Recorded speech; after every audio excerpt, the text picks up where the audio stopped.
our party directors, what does it matter to you? I said, oh, but I said, we are all members of the great party. Then he raised his head, looked at me, he laughed. He said, which great party? I said, oh, the great party. I said, General, let's take a photo. I said, yeah, let's take a photograph.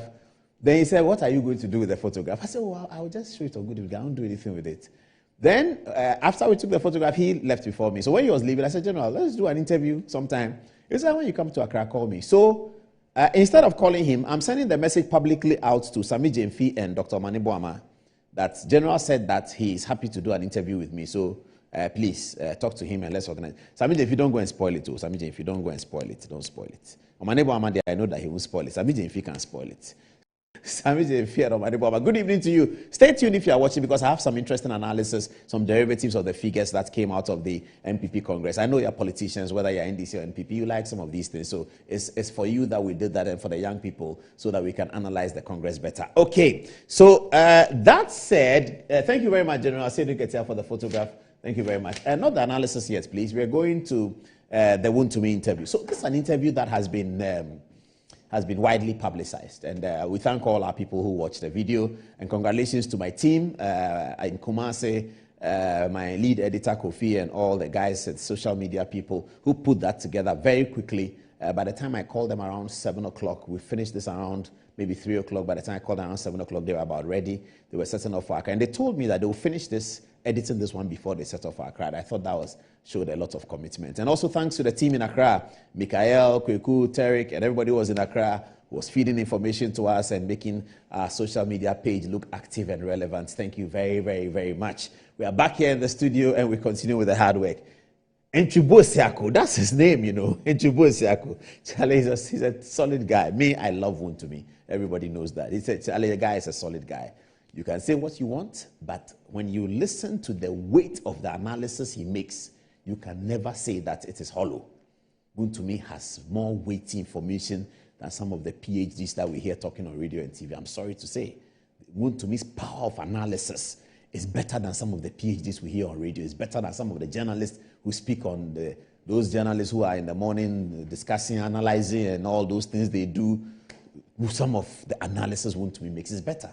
They sort of chuckle at his language and his expressions, but that's not his strength. His strength is his ability to deliver the results. His strength is as a businessman who is into mining. He's been very successful at all of that. In politics, you can't say that Wontumi has not been successful. Well, people say, let's wait for 2024. He has accepted that challenge as well. But I like him. I like his spirit. And he gave us a fantastic interview. Distinguished ladies and gentlemen who have not seen it on social media, even if you have seen it, this is a different version. Here is the interview with Chairman Wontumi, recorded on Saturday, soon after the voting in Kumasi. So now Chairman Wontumi is here, and once again, he's a victorious chairman. He's a victorious chairman here. Chairman, is it okay to say that you have done it again? Yes. What did you do? I would say that we give thanks to Almighty God, and we give thanks to the Ashanti, and we give thanks to MPP, and we give thanks to delegate. Because if you are coming to vote, you are hometown people, you are constituency, you are polling station, coordinators, constituency executives, and the regional executives, and all the people who live in the region. They will advise you where and how you should vote. Because it's not only just a vote. We are voting to win Power 2024. NDC have got their candidate. So it's good for us to choose the best of the best. Actually, let me use your platform to congratulate all the candidates who had the privilege to contest. They have done well, because in MPP it's not easy, to contest. But per science and data, it has showed that Dr. Mahmoud Bawumia is the most lovable somebody. All the MPP will love him. Somebody the MPP wants him to lead. You see, probably you might say that we also have another elections to go. But we can use the 2014 one as a sample to do. The 2014, at the first run, Nana Addo Dankwa Akufo-Addo got 83%. You know, and when he got 83%, Alan got 8.5%. You know, and that time we started to plead to people that because of the huge margin Nana Akufo-Addo have had that time, because of that they should support Nana Akufo-Addo to go, so that when we win, they can have positions and stuff. But they didn't agree. So we go. So when you're saying that they said we shouldn't do the main one because Nana Akufo-Addo had won so much. So much that time. This is what. So the other candidates were told to step down if they can. If they can, you know, because our constitution is the most powerful tool. You know, it's above everybody. So we can only plead to them. It's the same thing that has happened. You see, so the people who have spoken now don't think they have speak for themselves. They have speak for entire party. It's the love that is coming from the polling station coordinators and the constituency region and the national and diaspora, the people who vote. You know, this love they have shown to Dr. Mahmoud Bawumia, we can only advise. But if we advise and you don't take it, you know, as I was using 2014 as a reference, then the second one, Nana Addo Dankwa Akufo-Addo got 95%. Then Alan Kyerematen one dropped to 3.7%. You know, so you will say that Alan Kyerematen was second, but he's not second. Because if you want to add up from 3.7 to 95.7, if you want to add up before you can add it, you know he wasn't second. Okay, that's an interesting conversation. You have answered the question I was going to ask you, that this vote is only by a few people, less than 1,000. You have 205,000 coming to come and cast the ballot. But you are telling me that the 1,000 votes that have been cast today took permission from the 200,000 and took direction from them on how they should vote, so that what has happened is what will happen. Yes. You see, for instance, me myself, the time I was going for the elections, you know, it was very tough. Very tight. Very tight. I told them, the people, this is the message the people has given to me, that once I become a regional chairman, I should support the vice president. You know, I should support the vice president. You know, and all the candidates, you know. I mean, after you were elected, re-elected, after you broke the 8. No, yes, when I was going for the election, that was the message. You can ask all the constituency executives. That when you win, you should support Dr. Bawumia. Yes. 100%. So if they want me, they should vote for me. Because this is what the people of the Ashanti has told me. So if they are not agree with me, they shouldn't bring me. Okay, let's get into another conversation. You know, from the results that are coming now, yeah. We all know that the front runners were Dr. Bawumia and Alan Kyerematen. But now, Kennedy Agyapong came second, actually. Now, you see, beginning, you know, Oseche Mensabosu said it. He said that, Alan, come and be the running mate to Dr. Mahmoud Bawumia. And a lot of people was insulting Honorable Oseche Mensabosu. You know, you see, MPP, we have the most popular people. Nana Akufo-Addo, Bawumia, Kennedy Agyapong, and me, myself. We are the most popular people, either you like it or not. Maybe you are more popular than some of the names you mentioned. I don't want to say it, so I put. I can say it. I can say it. So I put myself in the last one. You see, so if these people, these 4 people, you are competing with them, you should be careful. So the time Honorable Oseche Mensabosu was given offer, if you accepted, people like us, we would have followed. Why didn't Alan accept? What did he say? You see, sometimes it's not only about you, it's about the people who follow you. Sometimes it's not only about you. What did the people who follow Alan said? You know, all sorts of things down here. What they are saying is what now it has happened. Me, Kennedy, even the time I was coming, I told him he would be second. He would have looked for the running mate. The time I was coming, Today? Today. You spoke to Kennedy today? Today, of course. He's my brother. Oh, you spoke to Kennedy Agyapong today? Yes, of course. And you told him that what? I told him he will be second. And to me, he's my brother. And I always will say the truth.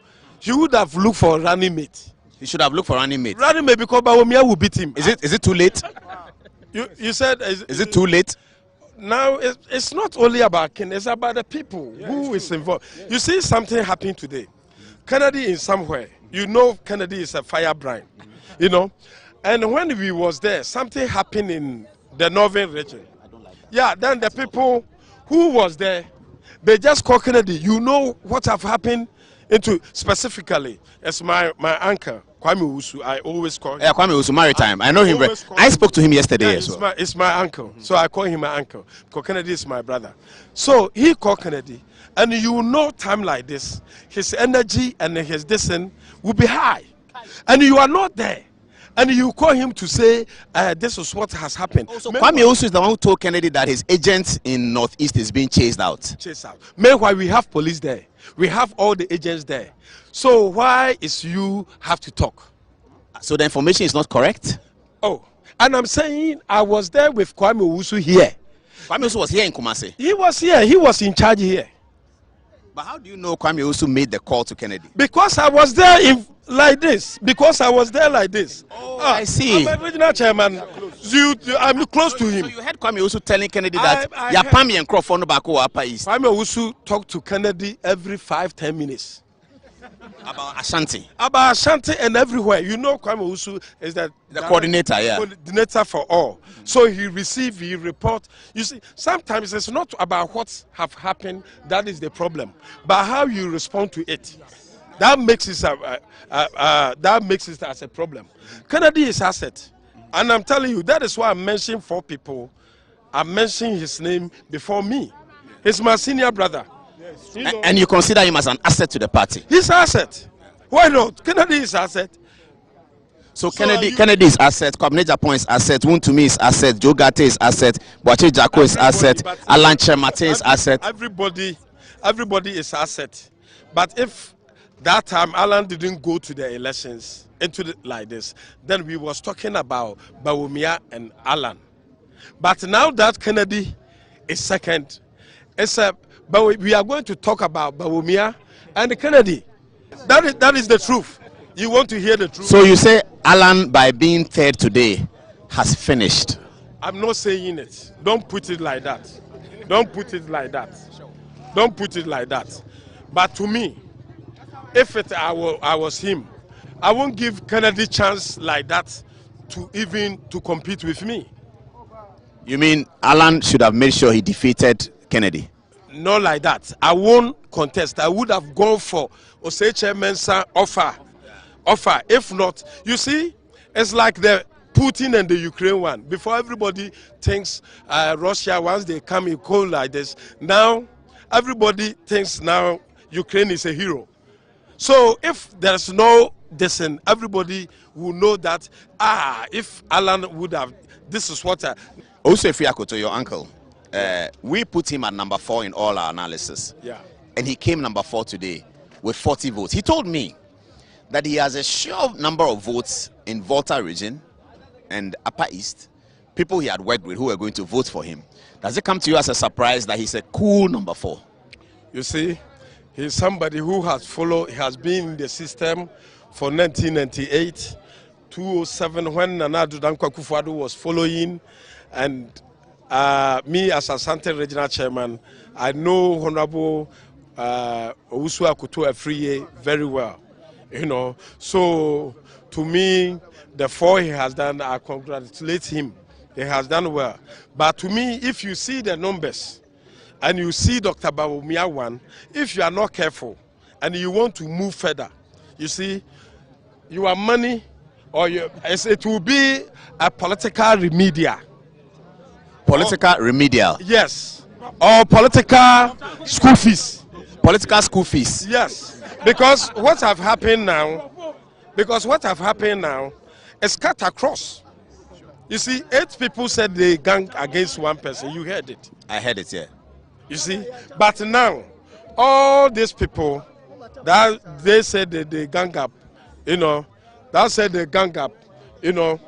Now you see that now Dr. Mahmoud Bawumia is the most popular, and you can't compare. Even if you combine all the whatever votes. you say, Mahmoud Bawumia was not able to make the 84 that Akufo-Addo made in 2014. Listen, but Mahmoud Bawumia, you see, he haven't stand for any election in MPP before. Oh, that's interesting. You see, so he's among the 10. 10. Some of them have stood before. Everybody. Adainimo has. No, it's the only. Poku even was he was trying to stood, and we disqualify him here. Where? Kwabri East. As MP. Yes, as an MP. And he also was trying to be a DCE, MCE there. And it didn't happen. It didn't happen.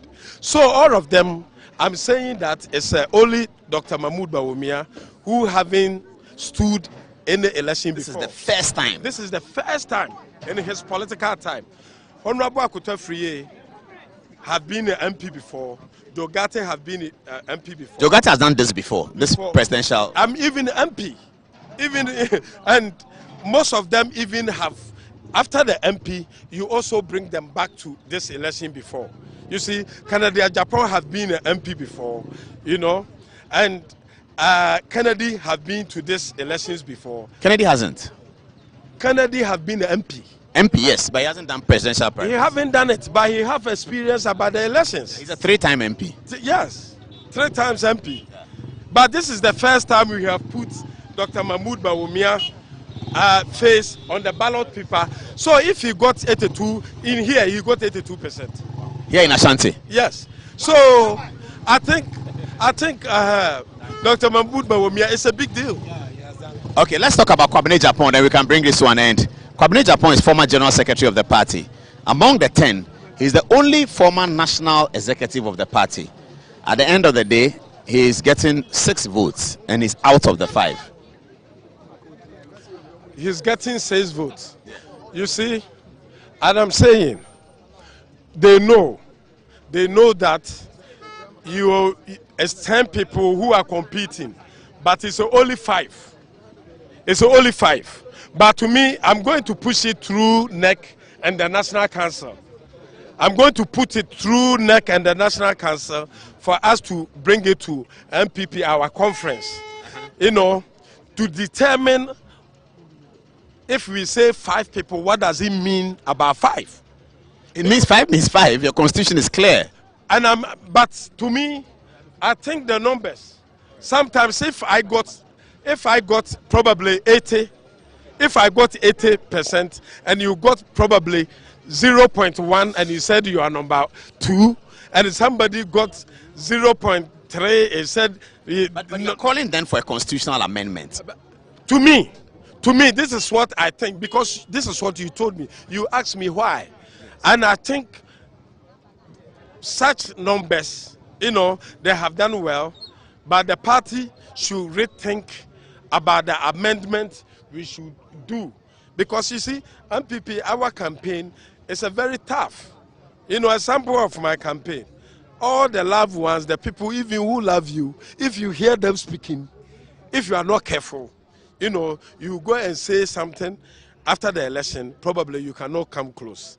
So to bring the campaign down, I think we should also, you know, find another constitutional amendment to bring so many things. So what's the point you're making? No November 4th, or November 4th should be only Dr. Bawumia and Kennedy Agyapong and Alan, or what are you saying? Still, we should, how many votes he got? You see, even Alan got more than 10%. And Kennedy also got 14% at the moment. At yes. the moment. Yes. It's good, but if Kennedy got 14, Alan got 10%, it's no new. You see, Alan have been, this is the second time for Alan. You know, this is the first time for Dr. Mahmoud Bawumia and Kennedy. So it looks like Bawumia's biggest wins from today is Ashanti and Northern, the 3 northern regions put together. In the northern region, Bawumia swept it clean. 0, 0, 0, 0, 0, Kennedy 2, Bawumia got all the rest. Ashanti region, as you are reporting, 82%. Should that make party people excited? Northern and Ashanti, it looks like Baumia is carrying it very heavily. Yes, because the Ashanti, you know, Ashanti all the time, we live with Northerners. You know, we have all the chiefs and everything here. And once you are coming from the north, this is the hometown for a lot of people. So we live with them. So all the time, the Ashanti and the Northerners, we think we are the same. You know, so we live together.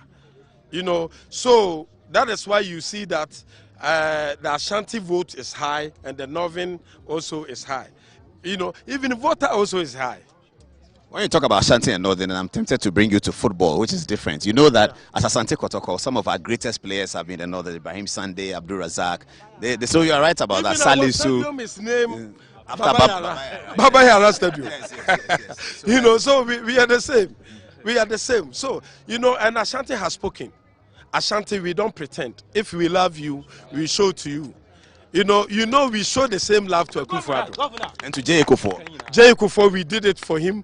Dubuahin, we did for him. So the Ashanti love is agape. It's a political agape love. You know, we have shown it to Dr. Tell me your last words. We are leaving here. You've done a good job. You are tired. You should go and sleep. My last words is to thank the people who voted for Dr. Mahmoud Bawumia and to still have a confidence in him. But at the same time, we know from on the 2nd, on the 4th, at the moment, we are preparing to do limited registration. So the party don't have to only focus about our candidates. All the candidates who want to continue the November 4th one, they should add the limited registration one to it. If you leave it, it's a mistake. There's a last one. 2 people got 9 votes for the 5th position. I don't know what the party rules are. It is Adainimo and Boache Jakon. They all got 9. So they are double 5. Only one of them will participate in the 5. Are there any rules in the party, or we have to sit down? You guys have to sit down. The NEC and the National Council can decide. Either we can do a voting again in the NEC or National Council too. What's your message for Kennedy Agyapong? My message for Kennedy Agyapong, he's my brother. You know, I'm saying I'm happy for him to be on the 2nd. Although I told him I want my candidate to beat him, and my candidate has beat you, Kennedy. You know, so now you are a 2nd. So you can find a way. To do what? You can find, he's good in politics. So he can find a way to talk and also do whatever he want to do. You know, this is what. What's your message for Dr. Bawumia? Dr. Mahmoud Bawumia. Dr. Mahmoud Bawumia, you know, at the moment he's the winner. So he should try as best as he can, as he's always doing, to bring everybody together. You know, as he's always doing. What's your message for Alan Chematin? Alan Chief, this is not the first time. So I also wish you well. The 2nd round, too, I think you have the energy and you have the political will also. So you also can advise yourself, and you know everybody from down to top. Also, that we can also talk in the party to see. Finally, your message for Nana Akufo-Addo, the leader. Your Excellency, the President of the Republic of Ghana, Nana Dankwa Akufo-Addo, we thank you. In your legacy, we are going to stand on it to go to election. Apart from your boss, Jay Ekufuor, legacy. These 2 important people, your legacy, we are going to stand on it to go to election. So at the moment, you are the president. We pray that God will continue to bless you, give you all wisdom and opportunities for you to do a lot of development and all the things the Ghanaians also want. Do a lot of things to help us to break the 8. We want the Ghanaians in your term to break the 8, to be your legacy. This is a good and big. Thank you. So last one, pray for us. Pray for us in Hebrew. Hey, Paul. Yes, Hebrew. Let me pray in English. Okay. English. Today, our Father who art in heaven, hallowed be thou your name. Thy kingdom come. Thy will be done on earth, as it is in heaven. Give us this day our daily bread, and forgive us our trespasses, as forgiving those who trespass against us. And lead us not into temptation, but deliver us from evil. For that is the kingdom, the power, and the glory, forever and ever. Amen. Thank you, Chairman, and congratulations. Always the winner. Well, that was it. If you like Chairman Wontumi's interview, then you will like what Kweku and I are about to do now. Okay, so welcome, Kweku. How was Saturday? Well, Saturday was a bit... Your phone was not working. I don't know if you've seen it, but the back is gone. You got all of us very frustrated. We have to buy you a new phone. We were calling you, everybody was calling you, and they said, okay. So how did you get around everything? Well, more or less by chasing content. Michelangelo and I were in constant communication, and he was able to get us some videos that people actually didn't have. Ekuyadonko's sacking from or escorting out from the national headquarters, the arrival of His Excellency the President. Ekuyadonko went there to try and what? She went there to vote. MPP delegates? Yes, she went there to vote. Oh, wow. And the thing was, because the total number of delegates for the headquarters was just about 151, it was easy to pick her out. But what did she say? What did she tell the people? She told the police officers that she was coming to vote. And she's a delegate? Well, I don't know. So, I mean, I can't speculate. We can speculate, but I can't say... Okay, let's see that video. Let's see that video and then come back. It's only 30 seconds long. Here is Ekuyadonko attempting to cast a ballot at the MPP National Super Delegates Congress in Accra.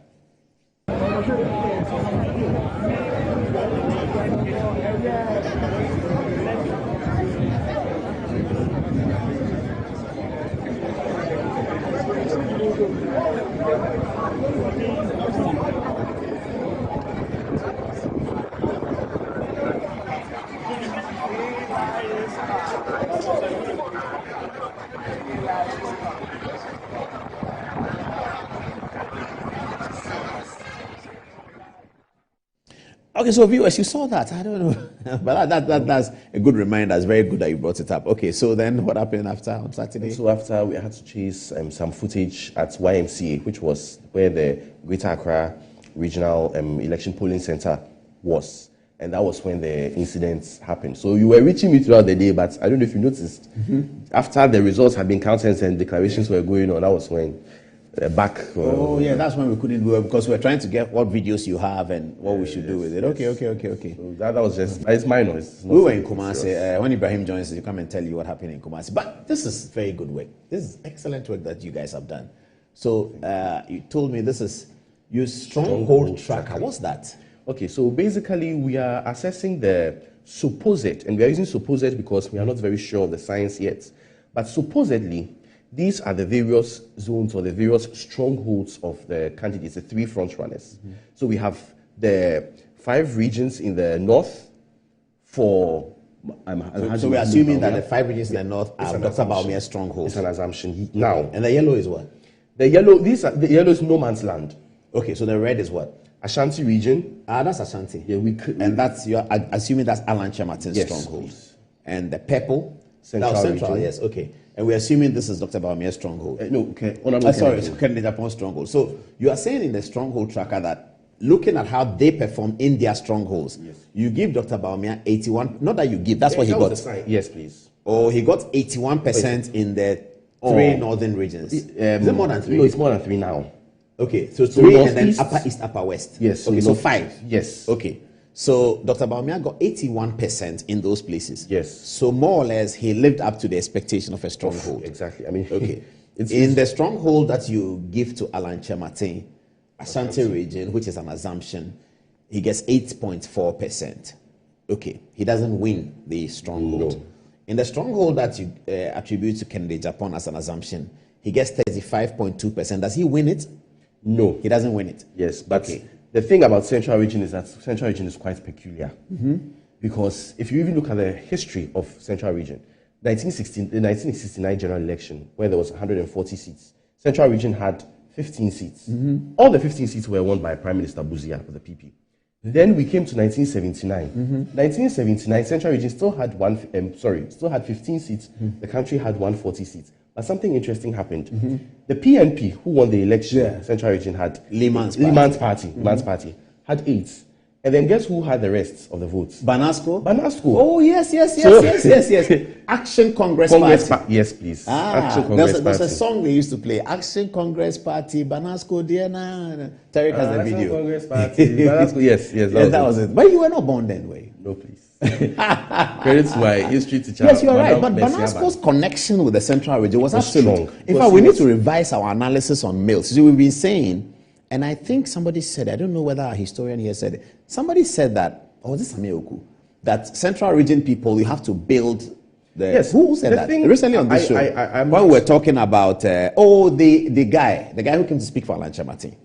The connection. Yes, he said you have to build a connection. Yes. Because it doesn't happen quickly. Yes. And that Mills took 2-3 terms or something like that before he won. They didn't respond to Jenano Pokwajiman. Yes. But they responded to Banasco significantly. Yes. But Banasco had been a successful minister of agriculture. Commissioner for Banda. But you see, you also have to look at 79's peculiar nature.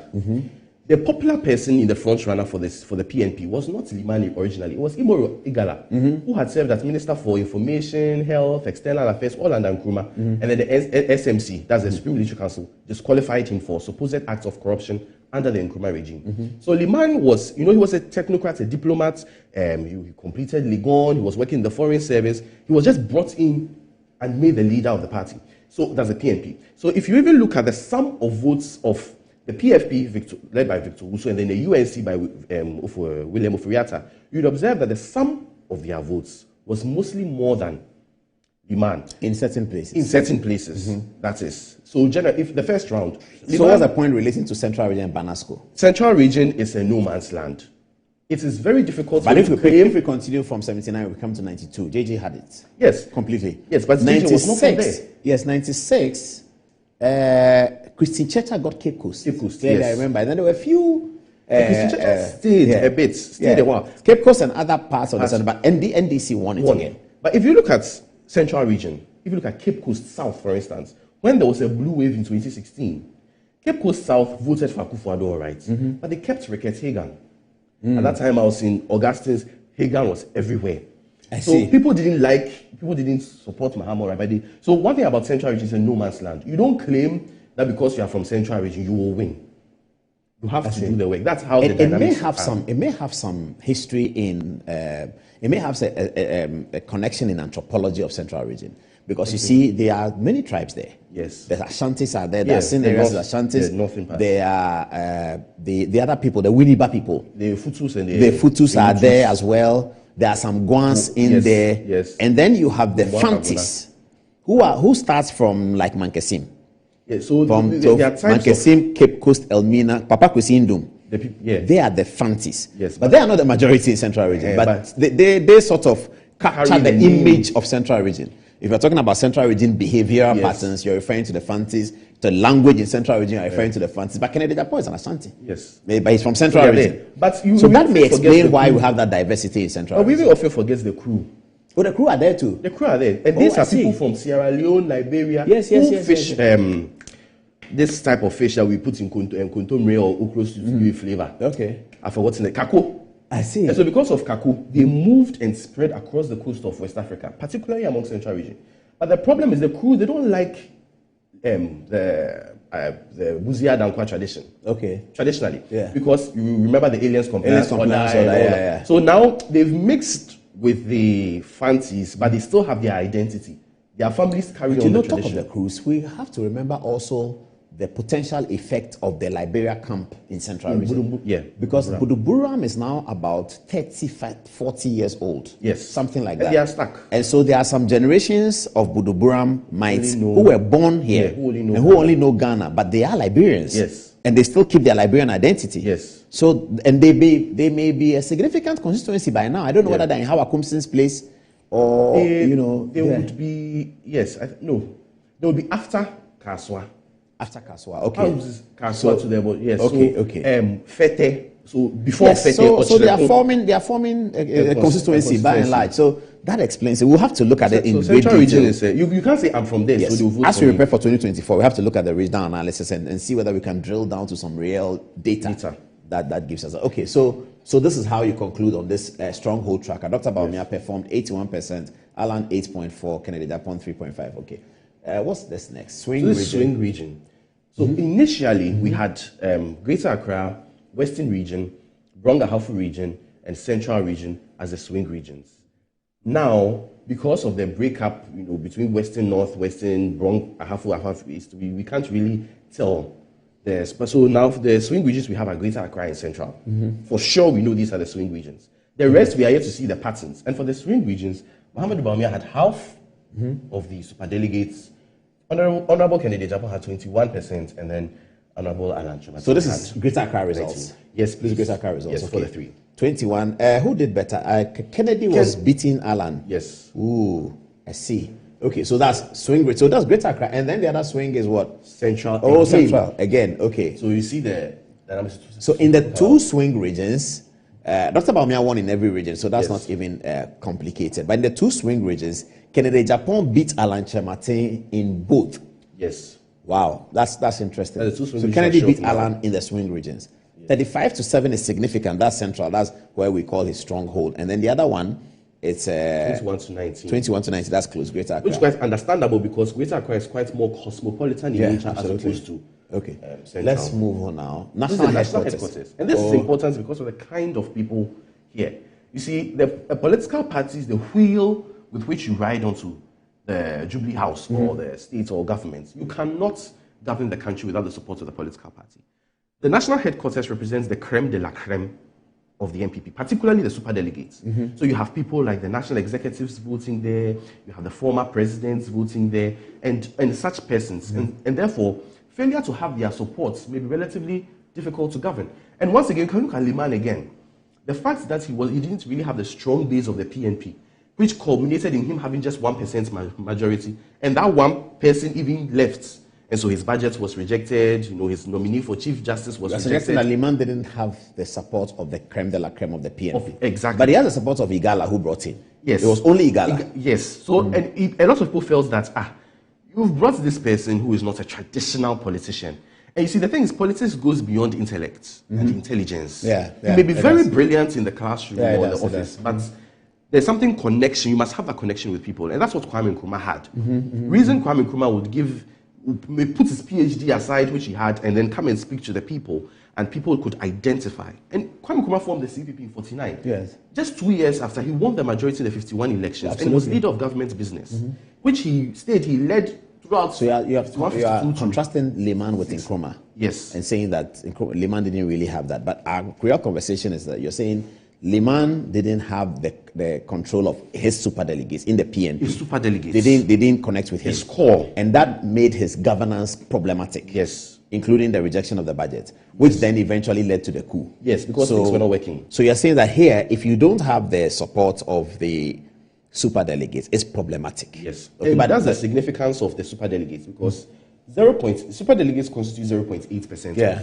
And it's factual, it's true. That's a concession everyone must make. Therefore, winning the superdelegates does not necessarily mean you may win the general. That's fine. However, it's not necessarily about the number of people that support you. It's about the quality of the weights behind you. So you may have, it's like Rishi Sunak, Liz Truss in the UK. Some analysts say that if you put Rishi Sunak, Liz Truss, and the one who was sacked, Boris Johnson. Before the British people, Boris Johnson would have given them a run for their money. Boris will win. He would have given if they run the presidential election, Boris will win. He would have given them a run for. But because of the constituency, the kind of people, key conservatives thought Boris has spent his time. So he's out because they will make governance difficult. So that Dr. Bawumia picks 60.8%, Kennedy gets 18.2%, and Alan Choma gets 14.2%. Here again, Kennedy defeats Alan Choma. Yes. But the beauty of, I don't know if I should say beauty or, well, the beauty is, the revelation. Of the NPP is that, I always say, NPP is a dogfight. Nobody's entitled to nothing, contrary to public opinion. That's really, eh? Yeah. You're right. Contrary to check the history. Public opinion thing, NPP is no. It's when patron client. We started from Aborigines' rights. Yeah. Look at what Mensah Saba had to do. Mensah Saba was virtually the face of Aborigines' rights. But did whatever he did culminates into him being politically viable? No. J.B. Dankwa came in the 20s. J.B. Dankwa led. He had a seat in parliament. He lost it. He wasn't enthroned. Then came Buzia. Buzia started with GCP, Ghana Congress Party. In 54, way back. Flopped. And then Kwame Nkrumah came, Avoidance of Discrimination Act. They put everything together, UP. Dombo was supposed to lead. But once again, he would have been enthroned. But they gave it to Buzia because he had the connections, he had the ability to speak. We have some speeches. I get the point you're making. So we have some speeches. One may have said it is Dombo's entitlement. But the system that the conservative MPP ran is not just about the entitlement. Yes. It's about what you are bringing. Who you are at this time. Yes. And it continues. It continues. You go to 69. Buzia was not just taken because he was the leader. When between 66 and 69, so initially he ran to the UK through Abidjan, through Ivory Coast, La Côte d'Ivoire. He ran to the UK. But then he came back. From 1966 to 1969. He was the head of the National Commission for Civic Education then, and he literally went around all the constituencies in the country. They said that an advantage was given to him. So Buzia campaigned. So you need to campaign to win. Okay. Exactly. So Dr. So anybody can. Okay. So you are concerned that we shouldn't be surprised that Kennedy has beaten Alan here. Yes. MPP is about dealing with it. But Alan can go back to the drawing board and make a comeback possibly. Absolutely. All right. This is what? National headquarters? National headquarters. Okay, it's still national headquarters. And then this is the visual representation of it. Okay. All right. Then, what's this? Zero votes tracker. What's that? Okay, so we are tracking persons among the three who had no votes at all in any region. For Kofi Konadu Preku didn't have a vote in any region. We know that. Okay, but that's not our topic for tonight. So here, you are zero votes tracker. So what Kennedy got, so this is Northeast? Yes, so Kennedy got 0 in one region, Northeast. Because... so Kennedy, 100%. The one here means he had 0 in one region. That region is Northeast. Alan Chamartin had 0 in two regions. Those two are Northeast and Northern. And Dr. Bawumia didn't have 0 in any region. So at least he had... Okay, I get this into what's analysis here then? Northeast voted for Dr. Bawumia 100%, so everyone gets 0 there. But Northern region, Alan getting 0 is problematic. Despite the fact it was Northeast, but still, Alhaji Mahmoud Bawumia was able to eat into Ashanti region. That may be also as a result of the fact that Ashanti region tends to be a bit more also cosmopolitan than we think it is. I remember reading an article in high school that says that Kumasi is the most cosmopolitan city in Accra, not in Ghana, not Accra. I've heard that too. Okay, so Northern region is a bit surprising that Alan Chamartin doesn't get anything there. That's what I'm worried about. Northeast we can understand, but Northern region, I mean, because historically it's been said that Alan Chamartin's strong areas within the MPP are the Volta region and actually the Northern region. In fact, when we get to his performance in the OT region, it will show that he's quite strong in the Volta, the old Volta region. Then we can talk about whether that is Peter Meu's influence. But let's move from this slide on to the next one, which is the most competitive regions. So tell us about that. So these are the three regions where you need the political elites. You need to work hardest for the political elites in these regions. That is the superdelegates of these regions. Central region. That's the point you're making. So these are the three where people needed to work the hardest because it's so competitive. Yes. Okay. So that's Central, OT, and Ahafo. And you are drawing this analysis out of the data of the results. Yes. The results data shows that Central region, OT region, and Ahafo were the most competitive, isn't it? Okay. But Dr. Bawumia won all three, didn't he? Yes. Okay. So he won all 17. Central region, Kennedy did quite well. Yes. And Alan did well in OT region as well. 20%. Well, I mean, he did well compared to the rest that he did. Okay. All right. Ahafo region was also very competitive, wasn't it? So see, 43.3, 33.3. That's a 10 percentage point difference. Okay. Just 10. This is Ahafo. And Alan is getting 10. Oh, wow. Okay.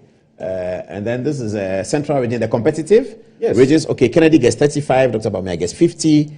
So Dr. Bawumia actually does better over Kennedy in Central region than he does in Ahafo. Yes.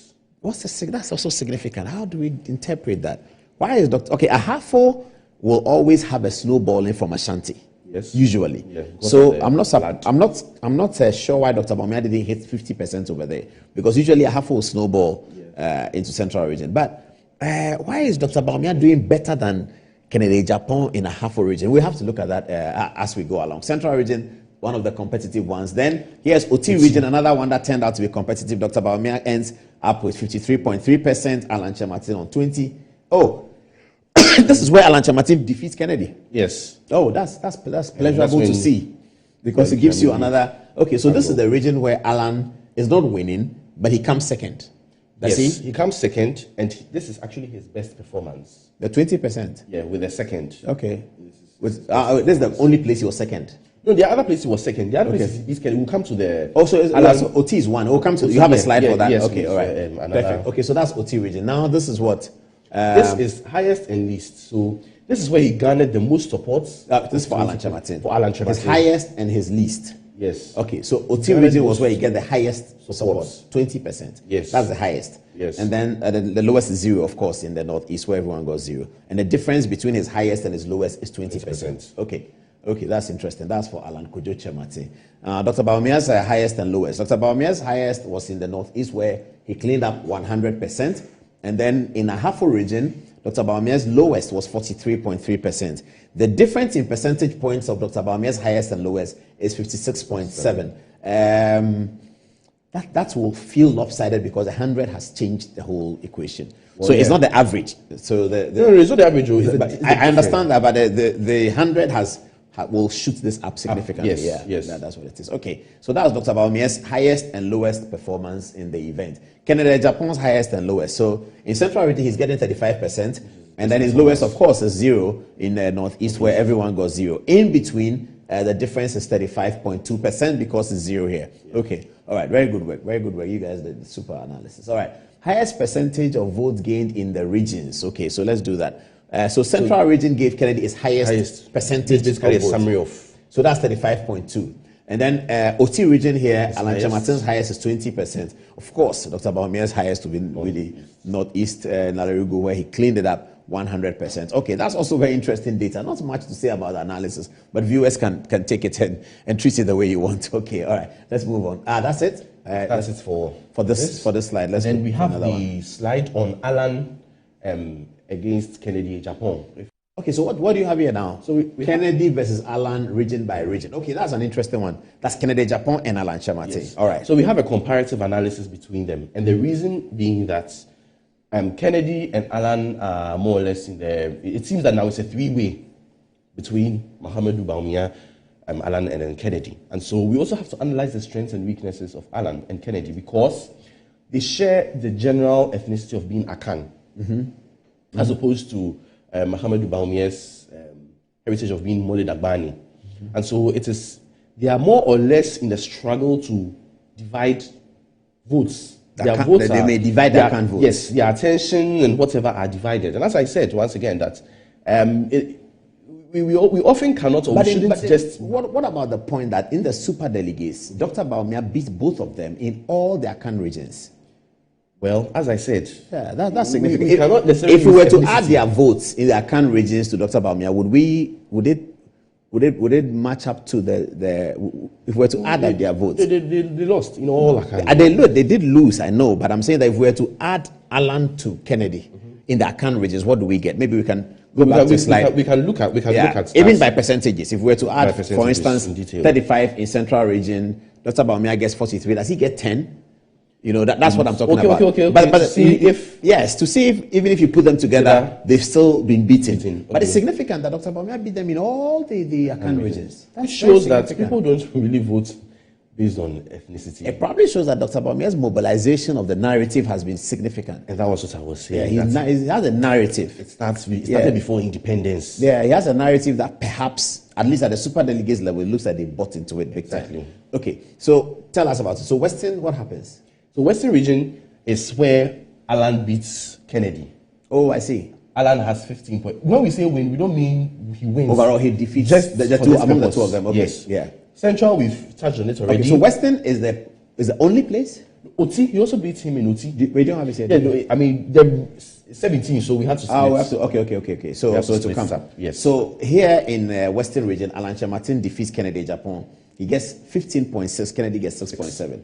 Then in Central region, Kennedy defeats him 35 to 7. In Greater Accra, 2190. That's quite close. Yes. Greater Accra is quite close. Volta Region 9. Oh, they drew a tie at Volta Region. Yes, please. Oh, that's interesting. Both of them got 9.8% of Volta Region votes at 9.8%. Addition still would not go higher or will not beat the percentage point. Yeah, I get that, but this revelation, I think, has not come out of the media broadcast from the Okay. That in Volta Region, Alan Shamati and Kennedy Agyapong got the same thing. Okay, Eastern Region, you have 10% and 8. Oh, Eastern Region, Kennedy wins. Let's go. Which region is that? Okay, so Ashanti.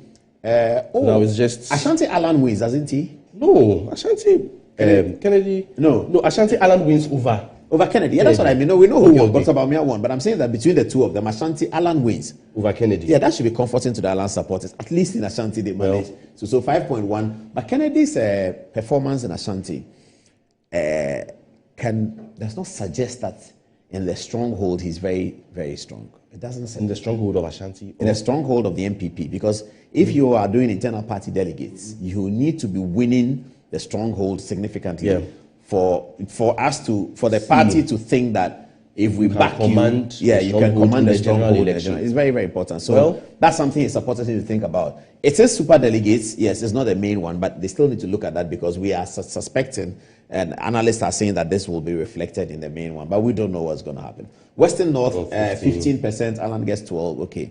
Ahafo 33, Alan gets 10. Bono, Alan gets 5.4, he gets 13. And Bono East, Alan gets, okay, all right. So altogether, Kennedy seems to be doing much better, isn't it? OT region, as you've already said, Alan beats him. Northern region, Alan gets 0, and he gets 3.9. Savannah, Alan gets 3.3, and he gets 23. Upper West, 6.3. Alan wins in Upper West, isn't he? He defeats him in Upper West. And then in Northeast, you have 0 and 0. Okay. Kennedy versus Alan region by region. That's Upper East. Kennedy wins both. Okay, so there's a comparison between the two of them. We'll be listening to what their supporters are saying. He's in trouble already because the party is asking him to come and explain. Alan Shamati has issued a statement, says that he's going to broadcast to the nation sometime this week. He's definitely going to contest. He complained in his outline. He complained about one of his delegates being attacked. I've seen the photographs. Yes. He complained about it and also thanked people and said that he'll be broadcasting to the nation sometime this week. Okay. But this is just an opportunity for the candidates to see the potential that lies ahead. I do not think the camp of Mahamudu Bawumia should be comfortable.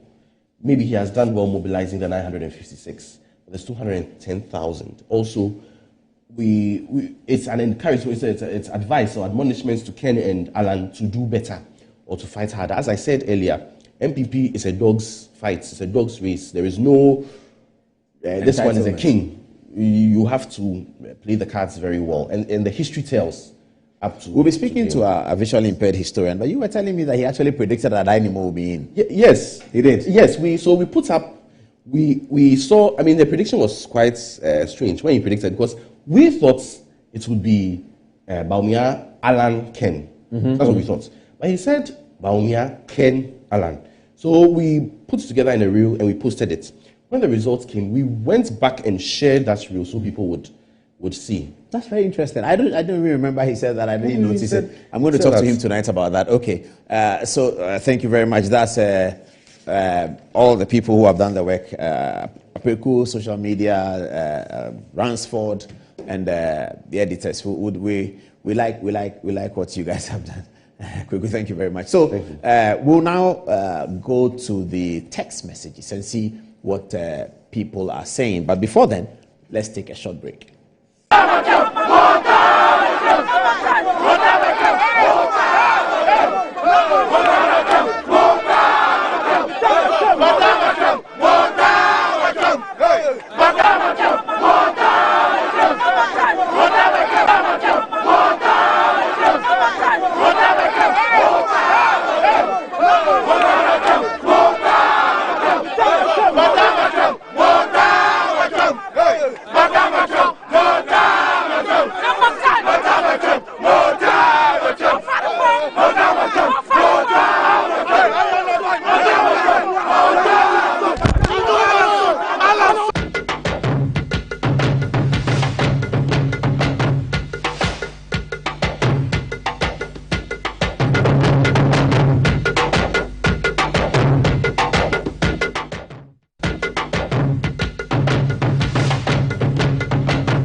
Enjoy the fruits of your labor, they say. But as humans, aging and physical infirmity stands our way of enjoying our mansions and homes. It often becomes challenging, if not impossible, to use our stairways day in, day out. With portable American pneumatic vacuum elevators, PVs, you are assured of unlimited enjoyment of your mansions and homes. It's a self-supported elevator for vertical movement of humans and goods at homes and offices. The original comes in 3 custom-made models with wheelchair accessibility. Call it luxury, but it's a necessary imperative for vertical mobility. Do not let aging or infirmity limit you. Get one for your easy vertical mobility at home. It's affordable and can be installed in just 3 days without modification to your existing building. It's however easier to incorporate it at the construction stage. We also have traditional Fuji elevators and escalators for your high-rise buildings and malls. Visit Lifts and Elevators Company Limited at Sakumono for your elevators nationwide. For free consultation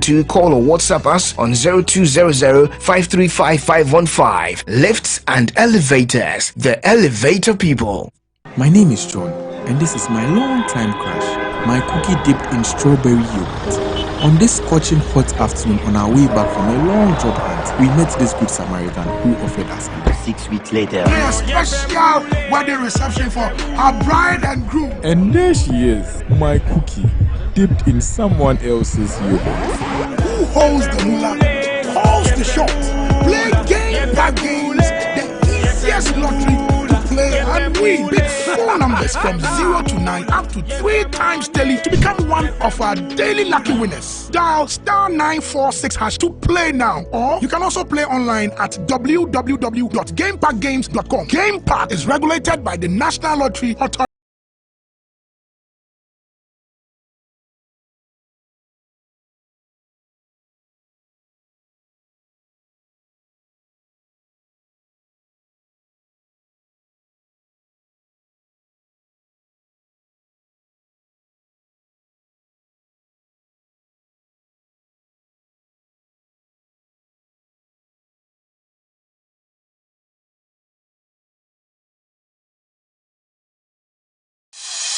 JA Plant Food Ghana Limited has introduced the all-new Jetto X70 Plus to the market. Jetto X70 Plus is a modern, spacious family SUV with a stylish design, advanced technology and outstanding quality that promises you luxury with affordability. Jetto X70 Plus comes with an exceptional engine warranty of 4 years or 100,000 kilometers, giving you the ultimate peace of mind for years to come. And our dedicated service center at JA Plant Food offers you a wide range of car services and world-class customer support. Be exclusive and outstanding. Get yourself the all-new Jetto X70 Plus. Get in touch with JA Plant Food Ghana Limited on 020-0000-831 or info@japlantfoodgh.com. Visit japlantfoodgh.com for more information.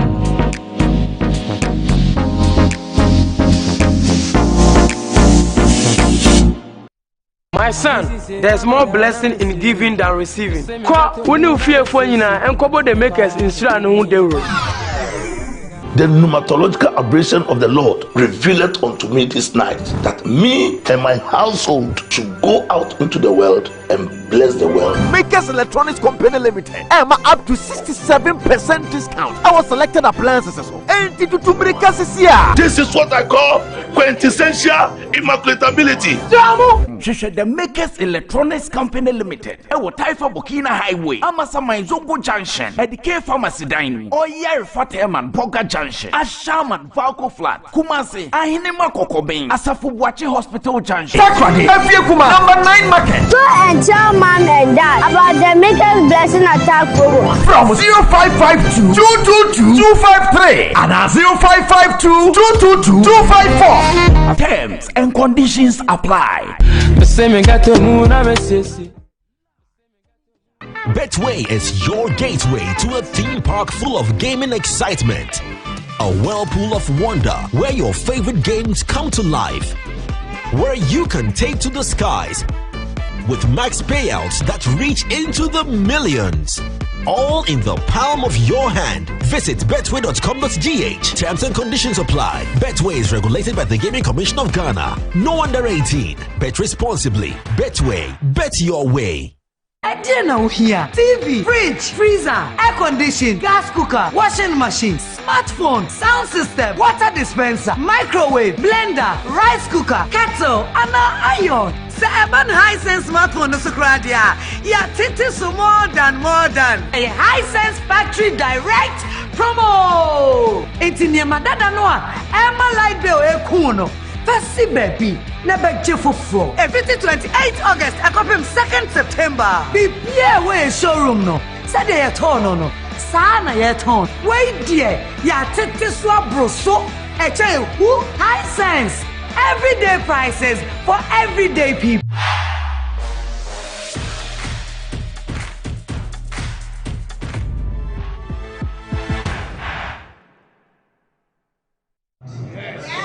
It is a victory for the delegates who voted today. It is a victory for the country. I believe that we have within 20.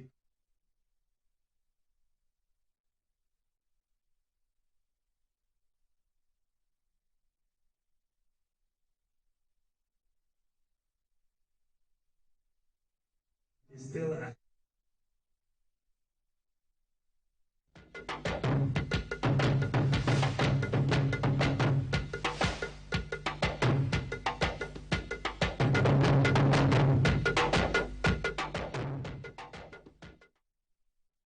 Great sights and sounds from Saturday's coverage. I'm sure you guys have a lot to say about what has happened up to this point. So let's hear from the ladies. Ladies, what do you have for us? All right, this is coming from Richard Kumi, and he says, Dr. Mahmoud Bawumia is as sure as bet for the NPP coming 2024 general elections. In fact, he will be sworn in as president in the Republic of Ghana on 7th December 2025. Coming from Akesendi Baba Taylor, he says, Mr. Paul, you are the best. The just ended superdelegate elections just shown into who will eventually emerge as the flag bearer of NPP coming November 4th. It is now obvious that the NPP is solidly behind Dr. Bawumia to lead and break the eight. All the regions have shown their love for DMB. Coming from Atta Bernard, he says the NDC should always be wary of Chairman Wontumi. He is always a threat to their chances of winning any election so far as he remains part of the NPP leadership. Solid guy. Lastly, from Abdullah Razak, he says, Mr. Paul, the just ended special delegate. I don't know why most NPP wants Dr. Bawumia out, but they will pretend by saying that Dr. Bawumia is the weakest candidate for them. Paul, I can bet that Dr. Bawumia is the surest bet. This coming from Master Planner, he says, Chairman Wontumi makes Ghana politics so interesting. PhD in English language, NPP, we have the man. Greetings to you, the Vice President. Antoinette, what do you have for us? Okay, so here is what Abubakar Awufu says. He says, if the NPP were to look for a disciplinary committee chairman, then I would have asked them to go for Ken. But we are looking for a presidential material. As for Alan, it's better he considers evangelism or waits for a future role as a presidential advisor on trade and industry. Nothing can stop Bawumia from winning in November 4th. Now, Richie Kenzie says, good evening, Paul. Here is a correction that Richie is giving us. He says, for the record, Honorable Kennedy Agyapong has been an NP for 5 consecutive terms since 2001 and not 3 terms. Kindly take note of this correction. Okay, thank you very much, Richie Kenzie. Master Planner Jr., watching us from Kintampot, says, Dr. Bawumia is the next president of Ghana. Not even ex-president Mahama can beat him in an election. This presidential primaries is to condition his mind on how elections feel. 2024 is a done deal with Dr. Bawumia, and he adds a hashtag. He says, hashtag, it is possible. Inshuraba Anelka says, congratulations to all Team Bawumia for our hard work done in the just ended Super Delegate Conference. In the second half, on the 4th of November, Dr. Bawumia will win a grand style. Greetings to lawyer Theophilus Kofiteria of Prisia Honey Valley constituency, incoming PC. Charles Ose says, Ken Agyapong has no presidential qualities to lead the NPP because of his utterances. He should concentrate on his philanthropy work and forget about the presidency. Gastiman says, Alan's desire to dissociate himself from anything bad from the government is what is bringing him down. His campaign team too are too emotional and bitter against the opponent that could easily cost him his political career. The world has changed and there is nothing one can do about it. His team are deceiving him about history, which has no place in winning election these days. Lastly, let's hear from Felix Yelibo. He says the result of the superdelegate election has nothing to do with the outcome of the 4th November presidential primaries. It was conducted just to elect 5 to contest. I think Alan all the way. Right. And Anita says, hey, Bami Donko. Yes, it was quite something seeing her at the MPP headquarters. Ali Elijah says, Wontumi is deep, forget the language, I really love him. And Nabom Batia says, Dr. Bawumia is the next flag bearer of the MPP because the delegates have spoken. Well, I would stress, and a number of people have stressed, that this was the special delegates conference. It's not the actual election. But anyway, that's it from social media from now. Back to you, Paul.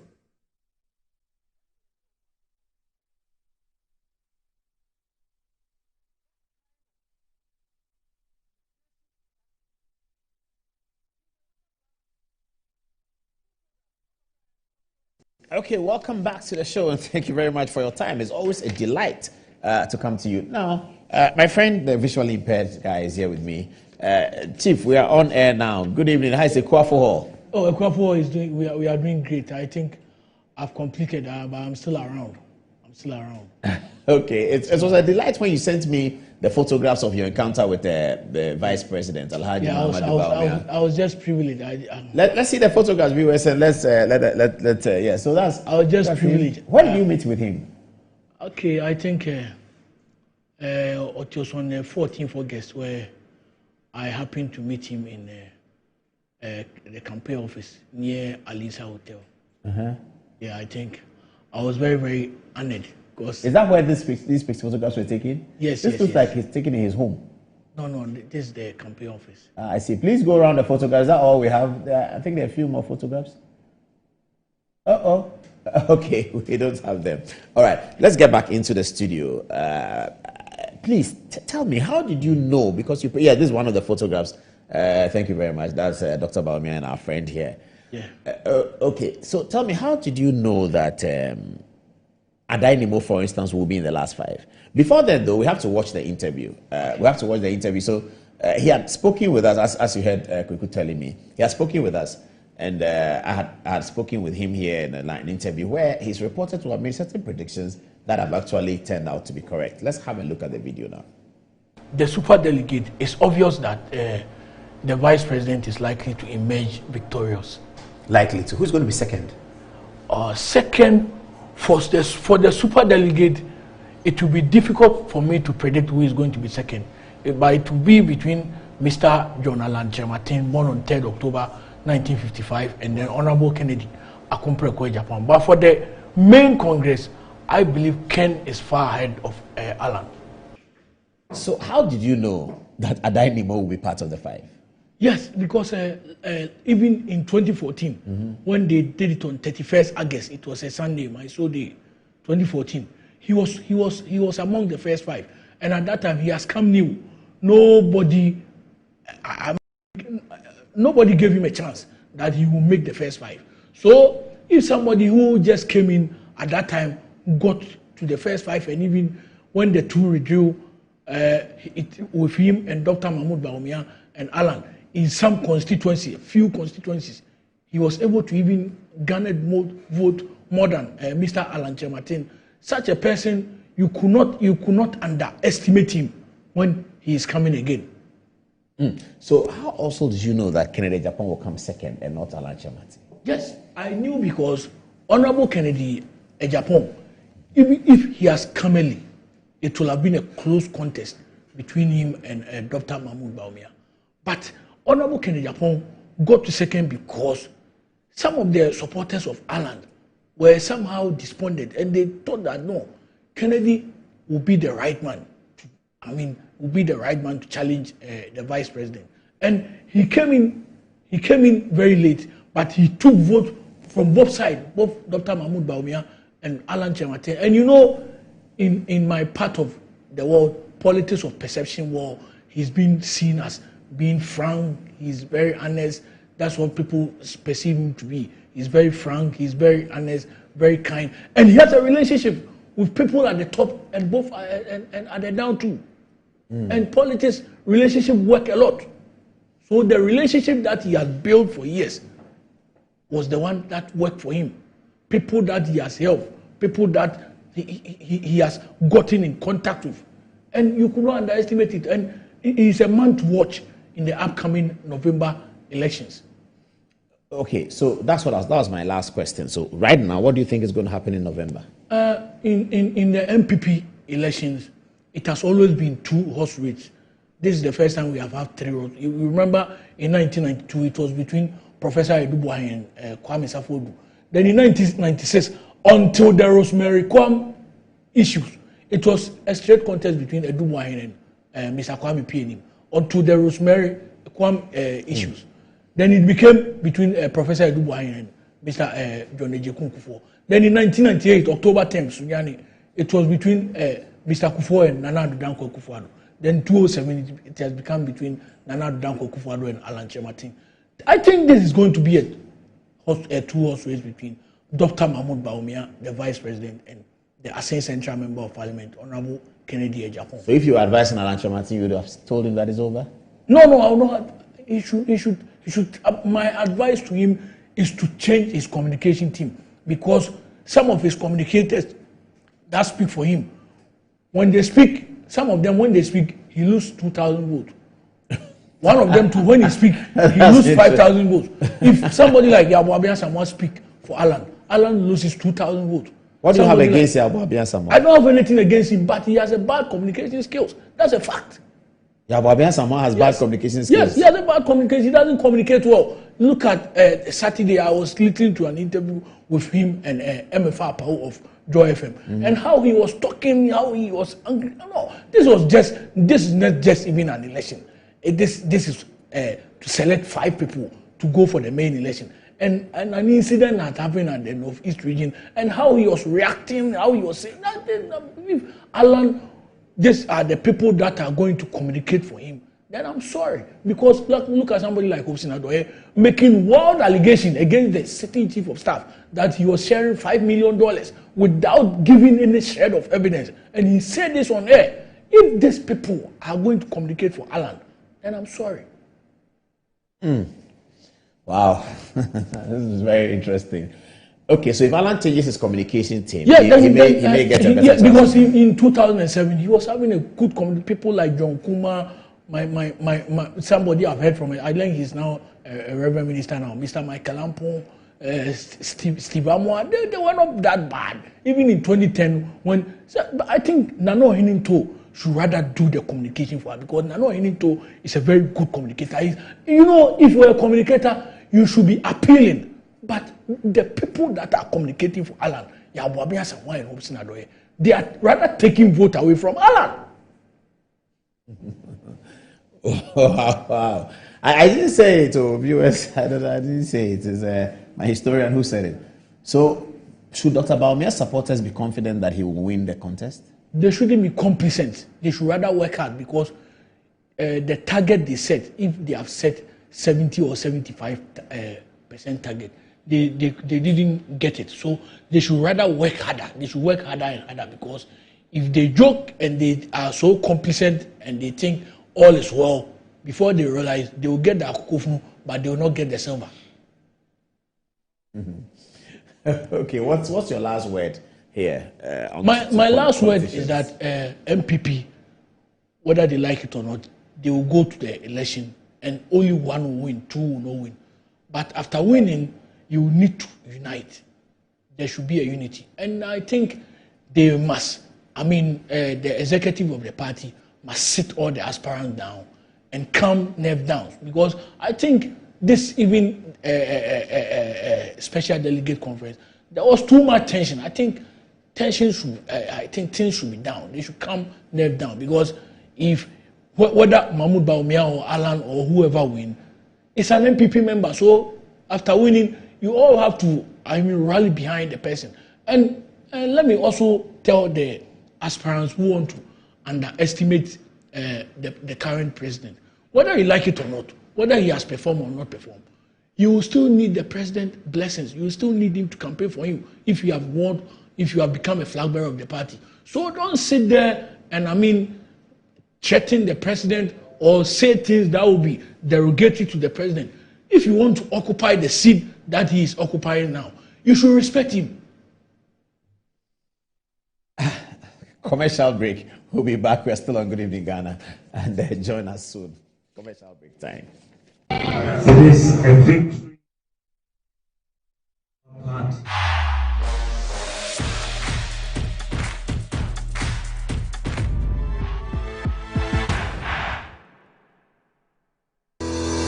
Enjoy the fruits of your labor, they say. But as humans, aging and physical infirmity stands our way of enjoying our mansions and homes. It often becomes challenging, if not impossible, to use our stairways day in, day out. With portable American pneumatic vacuum elevators, PVs, you are assured of unlimited enjoyment of your mansions and homes. It's a self-supported elevator for vertical movement of humans and goods at homes and offices. The original comes in 3 custom-made models with wheelchair accessibility. Call it luxury, but it's a necessary imperative for vertical mobility. Do not let aging or infirmity limit you. Get one for your easy vertical mobility at home. It's affordable and can be installed in just 3 days without modification to your existing building. It's however easier to incorporate it at the construction stage. We also have traditional Fuji elevators and escalators for your high-rise buildings and malls. Visit Lifts and Elevators Company Limited at Sakumono for your elevators nationwide. For free consultation to call or WhatsApp us on 0200-535-515. Lifts and Elevators, the elevator people. Betway is your gateway to a theme park full of gaming excitement. A whirlpool of wonder where your favorite games come to life. Where you can take to the skies with max payouts that reach into the millions. All in the palm of your hand. Visit betway.com.gh. Terms and conditions apply. Betway is regulated by the Gaming Commission of Ghana. No under 18. Bet responsibly. Betway. Bet your way.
Sometimes the unexpected happens and the hero falls down in his own story. But he needs not stay down for long. Cosmopolitan Health Insurance is your trusted health partner. Whether an individual building a business, with Cosmopolitan Health Insurance, your medical care is our concern. For the best health insurance solutions for corporate institutions, groups and associations, families and individuals, choose Cosmopolitan Health Insurance from our over 700 accredited health service providers nationwide. Call us on 0302 540 668 or 0501 678 547 for all your health insurance solutions. Cosmopolitan Health Insurance, your medical care is our concern. My son, there's more blessing in giving than receiving. When you fear for you and cover the makers in Stronghold. The pneumatological aberration of the Lord revealeth unto me this night that that me and my household should go out into the world and bless the world. Makers Electronics Company Limited. I'm up to 67% discount. Our selected appliances. This is what I call quintessential immaculatability. The Makers Electronics Company Limited. Taifa Burkina Highway. Amasa Zongo Junction. At the K Pharmacy Dining. Oyer Fateman Boga Junction. Ashaman Valco Flat. Kumasi. Ahinema Kokobin. Asafu Bwache Hospital Junction. Takradi. Number 9 Market. To tell mom and dad about the Makers Blessing Attack promo. From 0552 222 253 and 0552 222 254. Terms and conditions apply. Yamawako about the bad Nadum Auto Fix and Accessories. Ahadie, a bano KSC near Wakadia. Ubenya Biwa. Kabian in the house, any new here. Yansu ye were winning the four, or best son, ye amount. Nadum Auto Fix and Accessories, ye you did ye. 24/7. Ye says you engine, brake, battery, yes, a sound tie. Say bano car wash dia. Ye wo abe fun fidiabiti say steamer ye the whole car engine abra nsuo nko engine nim ye san ye detailing metre say ye betwitwu car no mu ba bia ma o ye wi a ye san polish car na ma o kama enye we no nko ye san to car batteries tires rims any de keke kan Manadum Auto Fix and Accessories ema o car ensi ne dedem na enwu adwuma ma o hwehwe ye chira kwan wo dansoma na sorry dan ho a ene KFC bon hwanimu e won kran se wo information anansem bi se bia 024 651 9369. Nadum Auto Fix and Accessories. Do you need a place with a stunning view and serene environment just beneath the Green Mountains with a commercial center and recreational area with an amazing park? Then look no further. Hello, sir. Hi.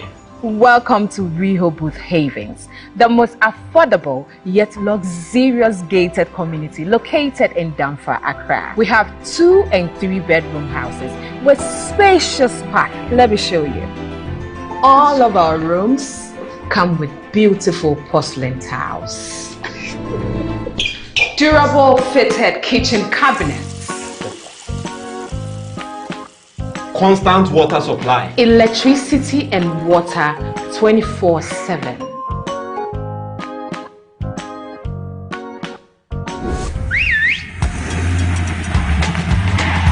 I'm buying this house. Stop processing my papers. Eh? Move it, move it. If you're living in Ghana and want an affordable and luxurious house to buy, look no further than Rehoboth Social Housing Limited. Oh, and to those from the diaspora, aren't you tired of living in places that doesn't belong to you? You can also own your house and be your own landlord from Rehoboth Social Housing Limited. I have my own Bossu landlord. Contact us now. Rehoboth Social Housing. Your housing dream becomes reality.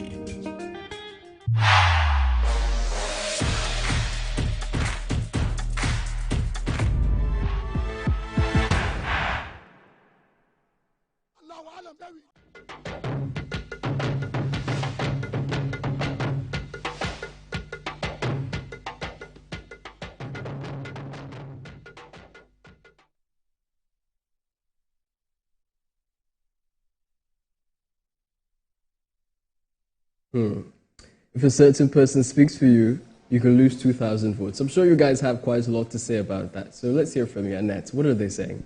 Okay. General L. Coleman, he says, I don't think the NPP delegates want only a flag bearer, but someone who can win power in 2024.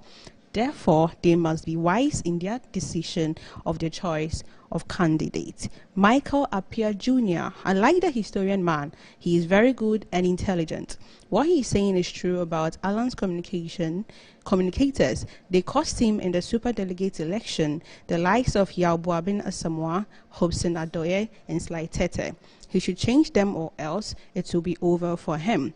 Now, Atongo Kwame Frafra says, Ken is becoming like Shatawale. He prides himself as a dancehall king, but no one has crowned him.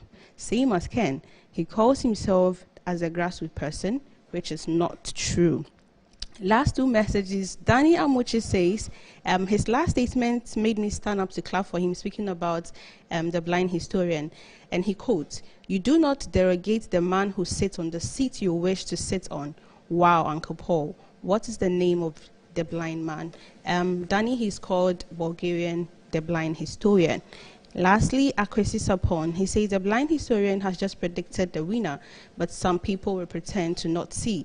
Ken is winning. If you ever think he has some foresight, he has just asked Ken to relax and respect the president. Why do you think so? When he beats the vice president, he would need Nane's advice. All right.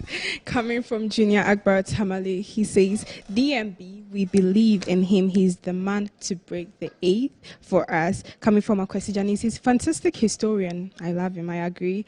Coming from Kasim Abu, he says, if Alan really wants to come second in this contest, he has to fire his spokesperson. They are really doing him more harm than good. Lastly, coming from Justin, he says, the visually impaired historian has knit the nail right on the head when he said Alan's communicators are the problems for his team. The arrogance with which Yao Wabe and Hobson communicates leaves more to be desired.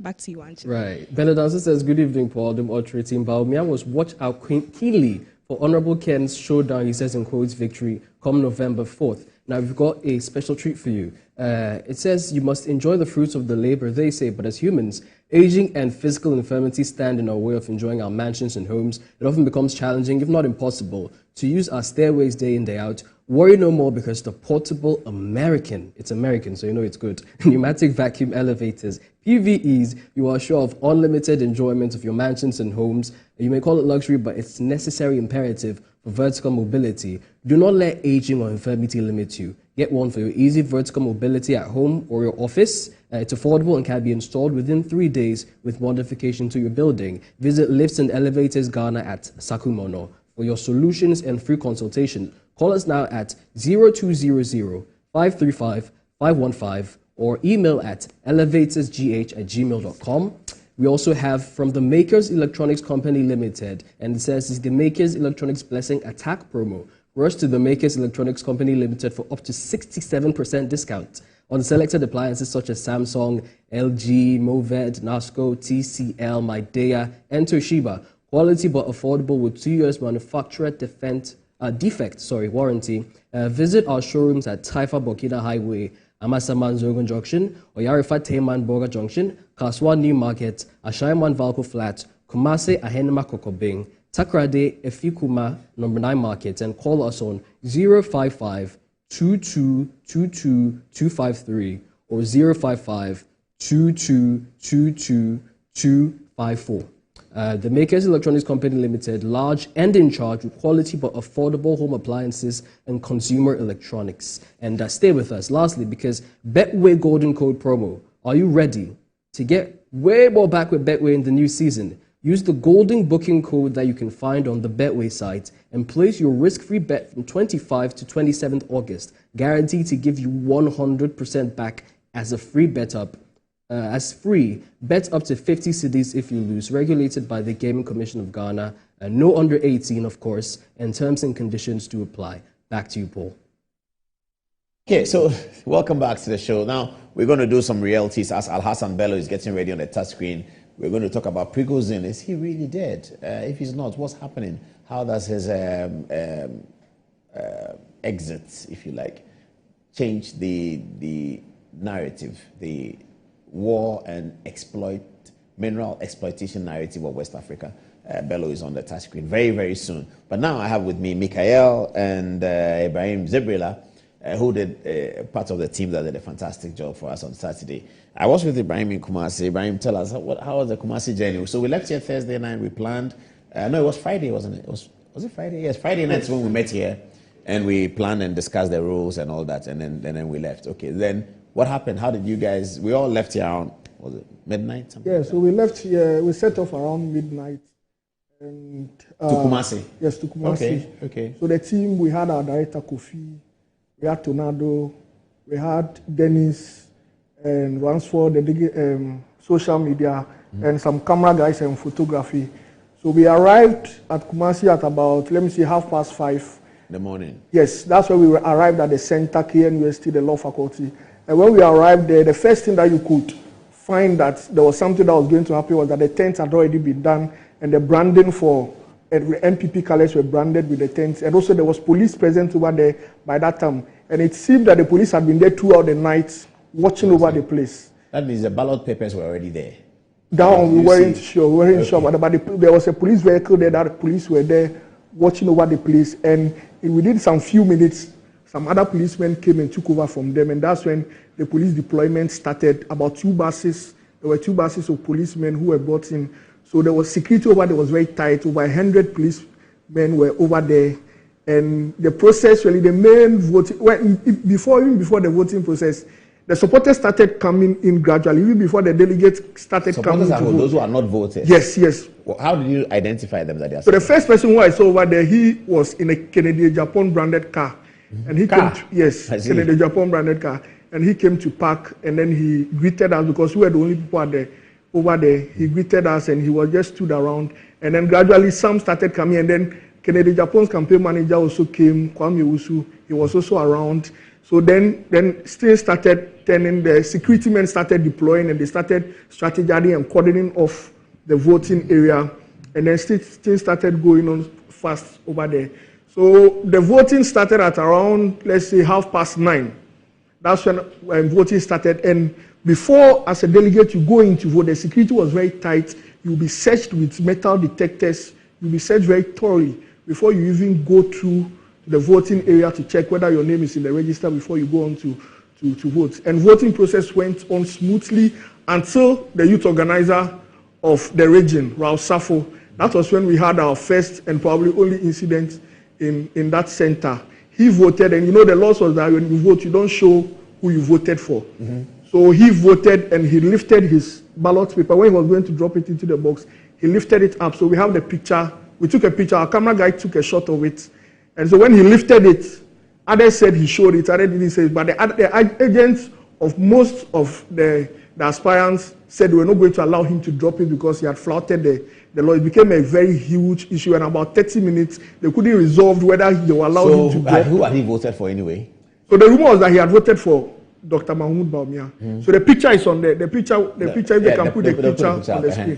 So that was the rumor that that's what they had seen, that he had voted for Dr. Mahmoud Bawumia, and he had shown it. But if you look at the picture, it seemed that he had just lifted the ballot paper, but he had not shown it. But the two sides, some said but if you leave the ballot paper when people have already seen you thumbprinting, and there are 10 candidates, you may lift it in a way that we don't see the bottom of it. But it just means that you didn't vote for 1, and you didn't vote for 2, and you didn't vote for 3. We don't want to know who you didn't vote for and who you voted for.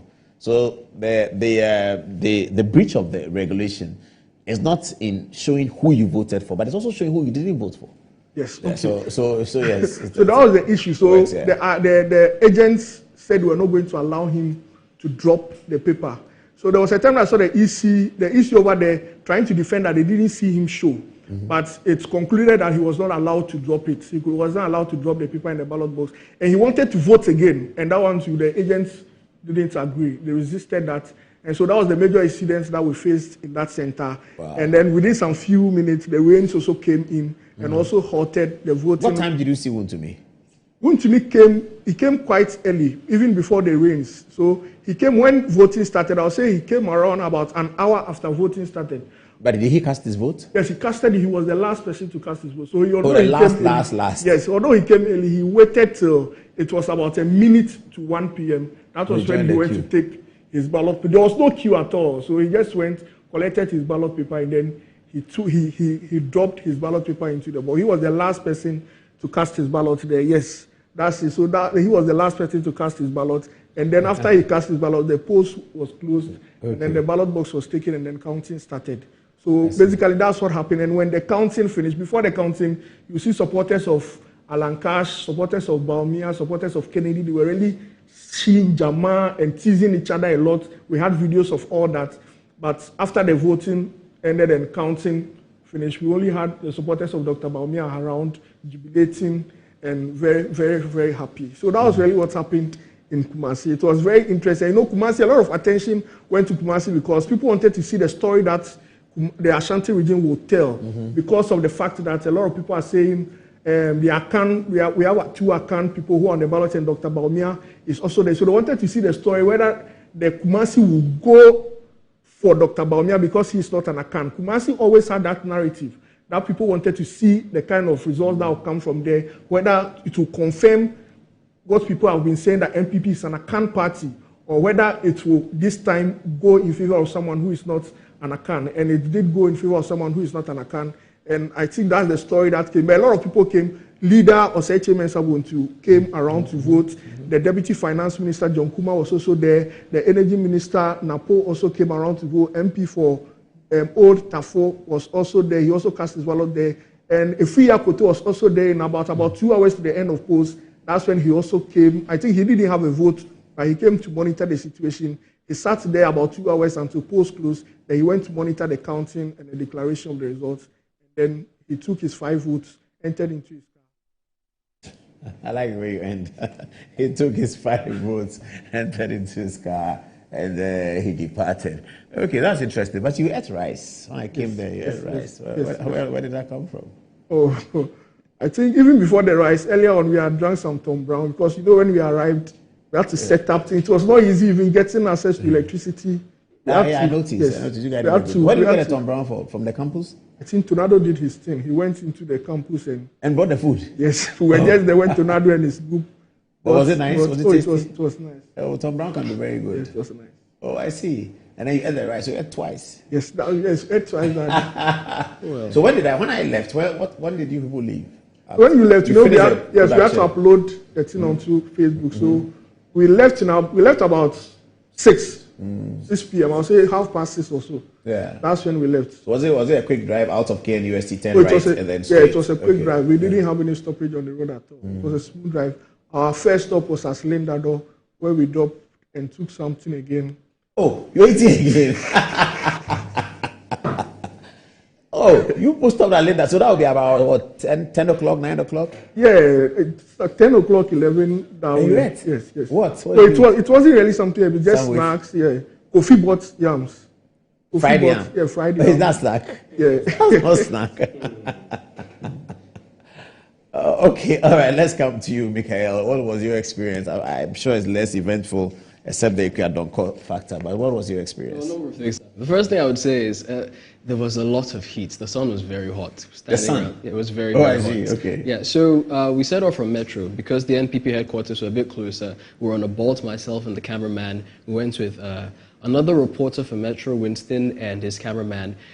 The first thing we noticed was the heavy police presence. Very, very heavy. You don't normally see that amount of police at the headquarters. We got there and they were, again, as he was saying, very strong security. They were ensuring that you had your staff ID before they would let you in. We got there. They showed us specifically where the media was supposed to be.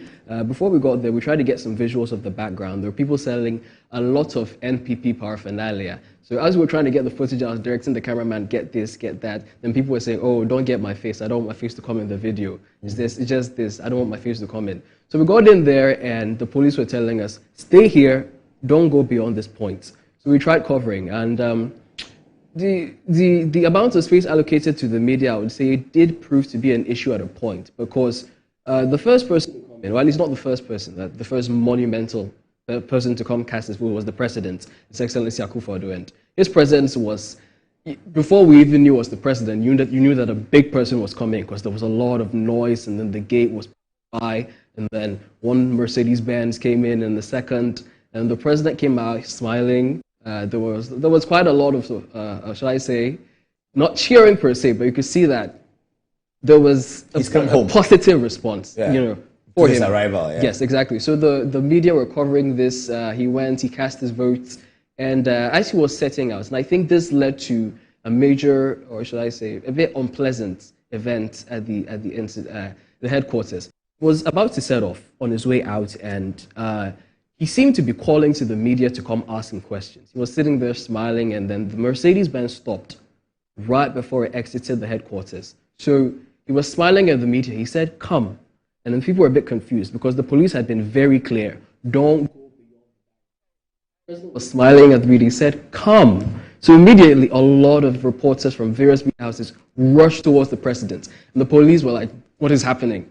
But, well, they were there, they were around him, and then they started asking him questions, and he was talking, asking, so who did you vote for? Are you endorsing somebody? And then he was like, no, categorically, I've not endorsed anybody. So there was that, and the police were like, don't let this happen again. Stay in your zone.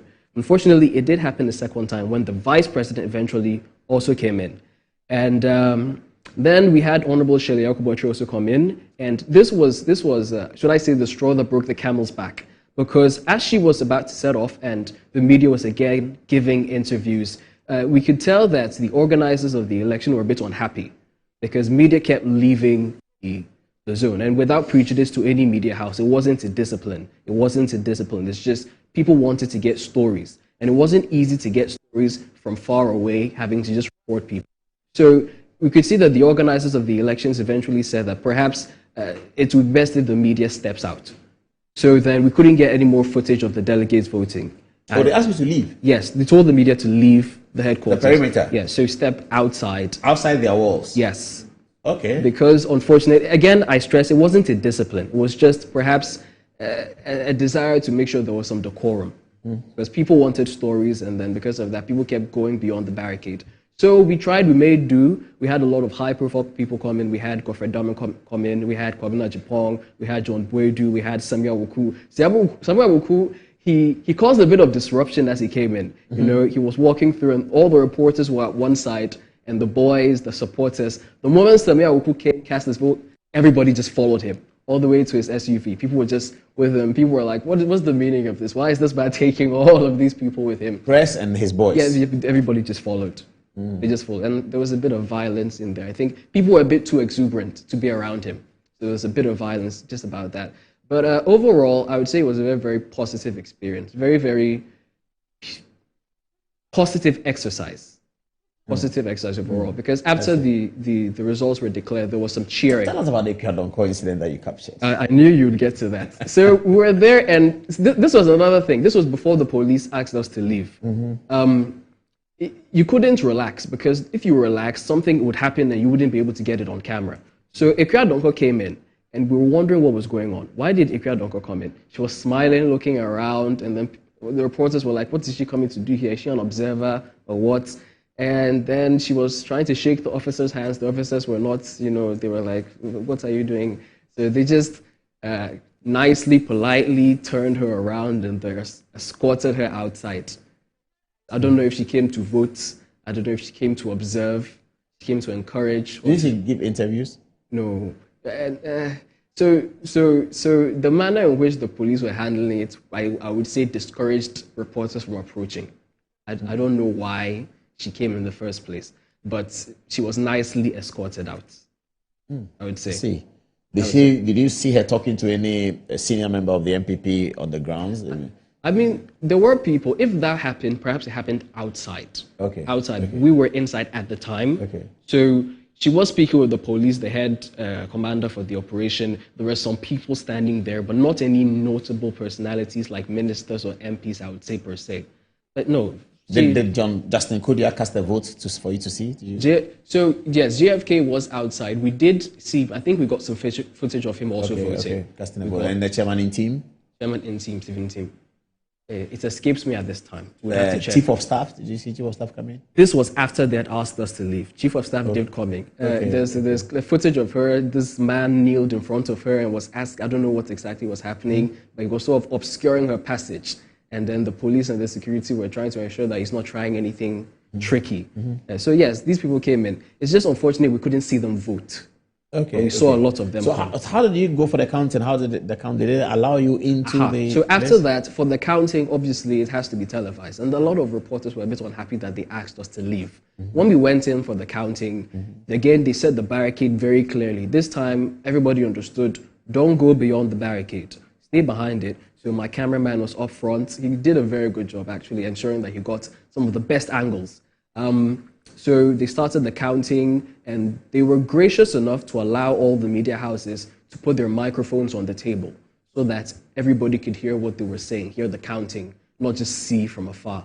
So they counted, and then there was some endorsements by the polling agents. And then they started announcing the amount of foods, and there were some chucklings and whatnot among the reporters, like this person got 0, this person got this, and then some of the numbers. Did some of the high-profile voters come back for the counting? High-profile voters. President, vice president, ministers. As I'm trying to. No one at that level. The president cast his vote. He finished. He said, I don't know if they coordinated it, and the president said, let me go, and then 20 minutes later you come or something. But after the president, vice president, a few MPs, no one else came back. I think they were done. They said, let's leave them to do their work. Let's not come back. So they didn't come back for counting as such, except the agents of the candidates. Yes. Yeah. Did you see Alan Shematin there? I didn't see Alan. Okay. If Alan came, it would have. Kwabena Agyapong came. He was gracious enough to grant a lot of interviews to the press, and Godfrey Dame also, and as I said, Samuel Oku, quite a number. Freddie Blay, actually, Freddie Blay was very gracious, and I think this goes to, without prejudice to any other media house, but I think that a lot of people are more willing to grant interviews to certain people when they represent or are represented by certain media houses. Because Freddie Blay was a bit more willing to talk to me than he was willing to talk to some other people. I suppose that maybe it's because of you. Oh, it's good evening, guys. Freddie Blay is our friend. The brand, I He's guess. a good guy. He's a good guy. Yeah. Yeah, okay. So you didn't have any big major incidents at all? There were some, but it was scattered. Just some people fighting over cash, or there was somebody who attempted, there was an issue with someone attempting to come in with something that looked like police gear. It was shut down very quickly. So would you like to cover headquarters again, or you want to do like Ibrahim, get into the trenches? If I'll be honest, I'd rather go to a place that has a reputation for being a flashpoint, because I think that's where action is. So you go with Tornado to Nima? That would be nice. That would be nice. Oh, viewers, so that's just a little bit of what you should expect as we prepare for elections a year and a few months from now, of our coverage of the 2024 elections. We are going to prepare a lot of young people to give us proper expert coverage. Okay, we have another young man on the touch screen right now, and I'm going to join Al Hassan Bello. That's probably our big final story. And he's going to tell me a few things about what is happening in Russia. Yes, I like this assessment that he puts there. But Bello is coming in to join me. Come and tell us what is happening. So now from local politics, we're coming into international politics with Al Hassan Bello. How are you? Fine. Just to inform you that Osabaumia won the Super League. Were you paying attention? I followed it a bit. Oh, I thought you were watching Prigozhin. Once in a while I do follow local politics, but I'm more into Russia. Is Prigozhin dead? It has been confirmed that he's dead. By who? The Russian investigators. They mentioned his name? Yeah, they confirmed that he's part of the DNA. He and his deputy, Utkin. Both of them were in? Yeah, they were in the plane that crashed. What are security analysts making of this? Well, all answers pointing to Putin. And then if you look at the manner in which, the crash site has been handled, people feel the evidence has been distorted. So that they will do. I see. What's happening at the crash site? The wreckage of the aircraft was moved. By who? By the investigators and the So it should have been on the ground so that people could investigate. But they are the investigators. But once it's happened at the crash site, evidence has to be picked. Yes. But one of the footages that was seen, like people were pulling the wreckage of the aircraft away, so people could distort the evidence. So that if it was a bomb or something like that, it will be identified? No, normally when it happens in a plane crash, the first thing you look for is a black box. Mm-hmm. So we still don't know if the black box has been found, because they have to decode it and see whatever occurred. But so far, the wreckage of the plane is what was being pulled away. If it was Putin, how would he have gone about it? What? Would he have spoken to his defense chiefs? Would he have spoken to his air force? Do they have a mechanism? Do they have another Wagner in the system that does these things for them internally in Russia and St. Petersburg? How would he have gone about it? Well, all us point to Putin, and the man categorically said that he does not forgive betrayal. He forgives and not betrayal. Mm-hmm. And then if you look at how people have been killed in the past, those who oppose him, then it could fall within the realm that he probably is the most probable culprit. But then to understand Putin, let's really look at the mindset of the person we are dealing with. And I came back out with my own fair assessment. Mm-hmm. Putin is neither Lenin nor Gorbachev. That's interesting. He is not a revolutionary, and obviously not a reformer. Mm-hmm. But as guaranteed by his personal inclination and KGB training, is intolerant of dissent. and unflinchingly eliminate treachery as much as he rewards loyalty. Okay. At the moment, his appeal to Russian nationalism and intrinsic patriotism, interwoven with a sense of destiny and greatness embedded in the Russian psyche since the days of Peter the Great, has made him synonymous to Russia. At best, he is a conservative with an Orthodox Christian values, and at worst, he is just another Tao dictator like Stalin. Okay, so you say he's not Lenin or Gorbachev, but is he Stalin? Well, if you look at the way he has been able to hold Russia together autocratically, he is more akin to Stalin. And if you look at his narrative recently, he's trying to reinstate Stalinist ideals. So he's moving more. So you will say that he was opposed to somebody like Boris Yeltsin? Well, he felt Yeltsin was a weak leader. Yes, because Yeltsin was trying to rebrand Russia by opening it up and demystifying Russia as a weapon, as a monster, as an enemy. That was what Boris Yeltsin was trying to do, to make Russia look like America. And it was Yeltsin's effort that then sent companies like McDonald's to go and put up in Russia. It was part of the Yeltsin's philosophy that led Russia to host the World Cup. Well, if you look at Putin... So it shouldn't somebody like Putin, who is modern in his orientation, be appreciating that part of Yeltsin, which is called weakness. Well, unlike Yeltsin, Putin has a military background. Okay. And Putin was in Germany at the time of the collapse of the Soviet Union. Putin was in Germany. He was posted in East Germany at the time Soviet as a KGB official. Yeah, at the time the Soviet Union collapsed. Yes. So Putin's goal has always been to reinstate that Russian prestige, because he saw the level of humiliation they faced. And that's not too far from Stalin, you say, but also not too far from Adolf Hitler. Well, not in execution, but in terms of orientation. Well, if you look at his nationalistic rhetoric, yes, you get that. You see that just like Hitler is a nationalist, but in terms of their approach, they differ. And then most importantly is that Putin is trying to undo everything Yeltsin was. To him, Yeltsin was just nobody to reckon with. Because if you look at what Putin is trying to achieve, he's trying to rectify the mistakes he considered Yeltsin to have made. Was one, to trust the West, was secondly to have allowed NATO inch closer to Russia's border. That was making Russia feel insecure.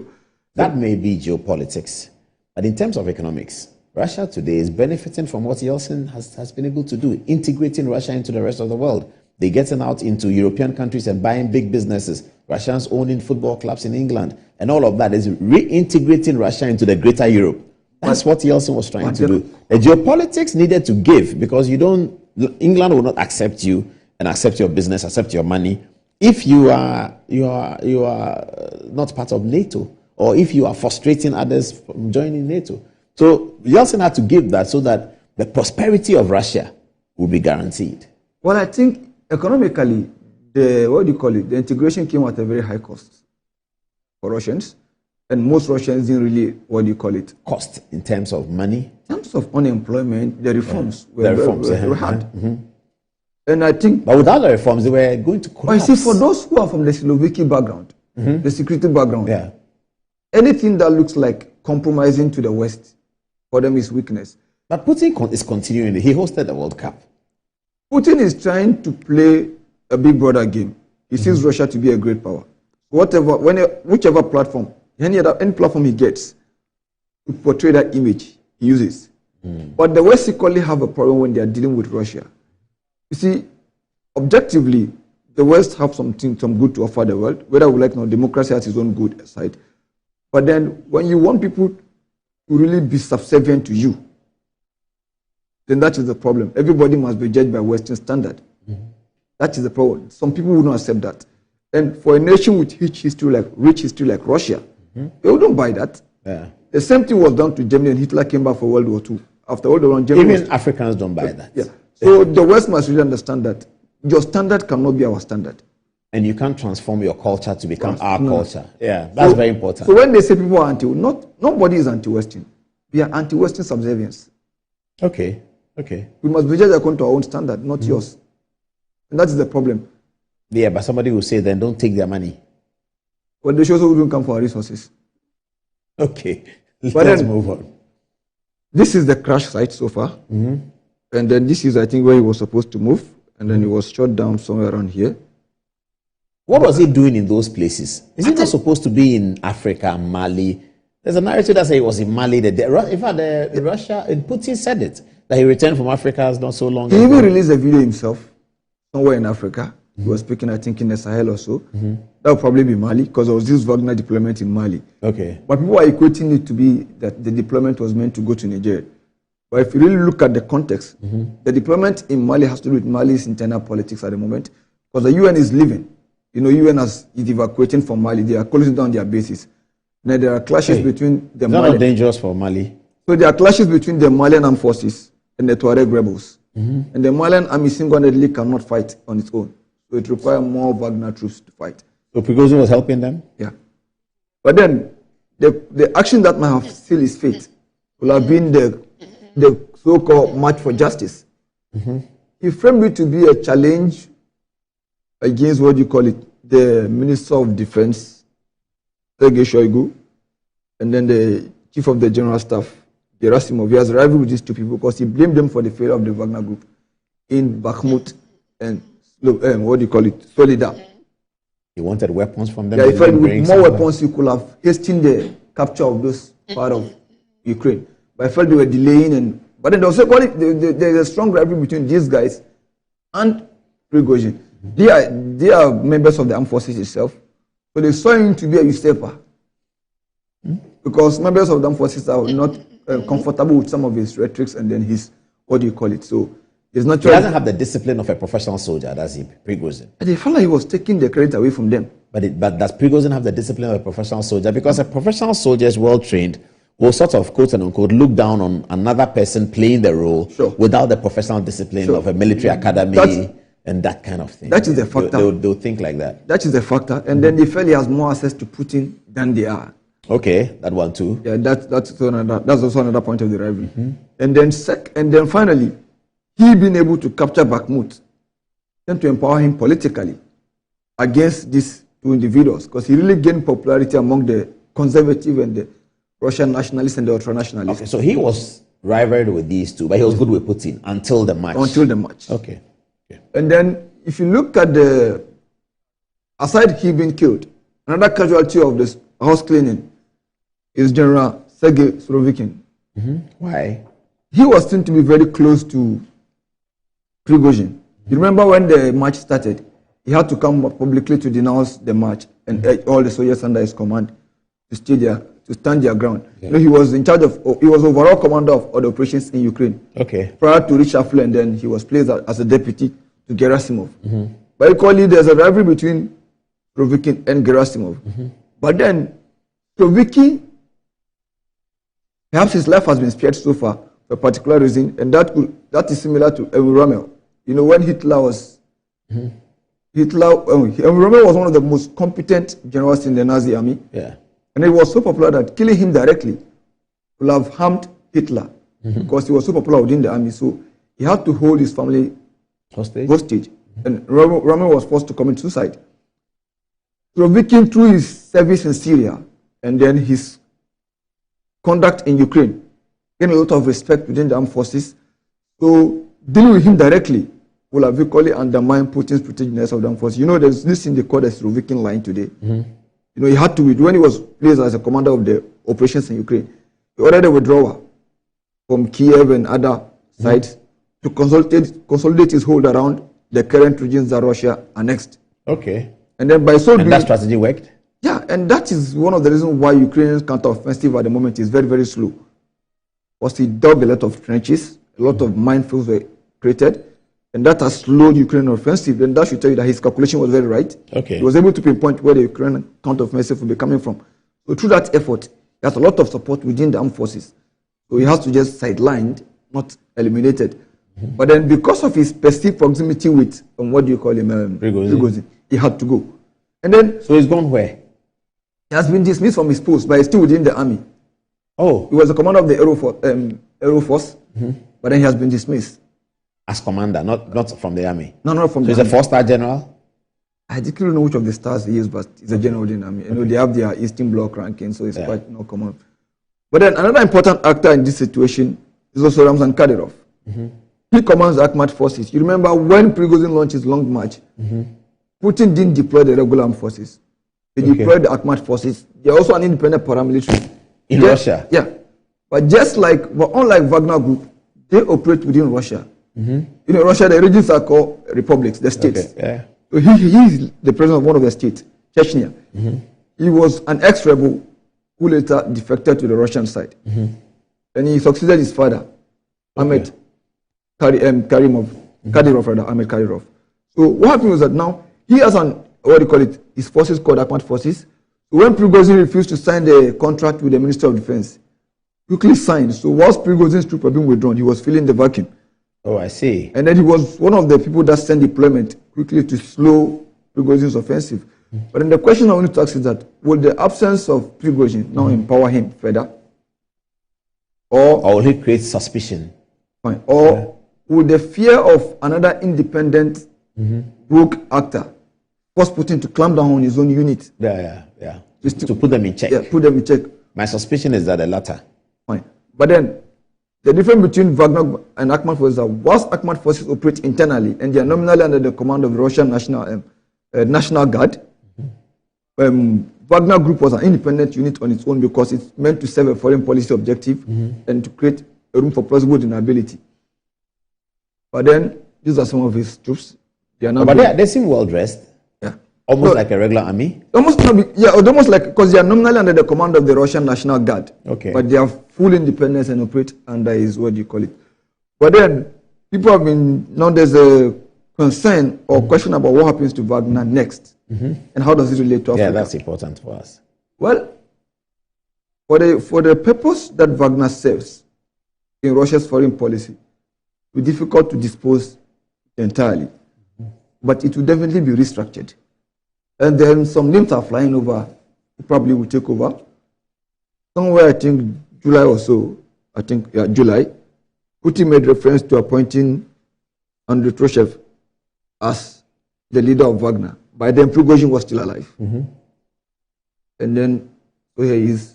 Who is he? He's also a former Russian, colonel in the Russian army. Regular colonel? Yeah, regular army. To go and lead Wagner? Yeah. And then another name that is flying around is, Antoine Elizarov. He is more closer to Prigozhin. Let's talk about Prigozhin for a minute. Okay. He has no military background? No, he has no military background. He has no military background? No. So how is he able to fight wars? That is the issue. See, Putin rewards loyalty as much as he deals with treachery. Okay. They've been very close friends since his days at St. Petersburg, when he opened a restaurant.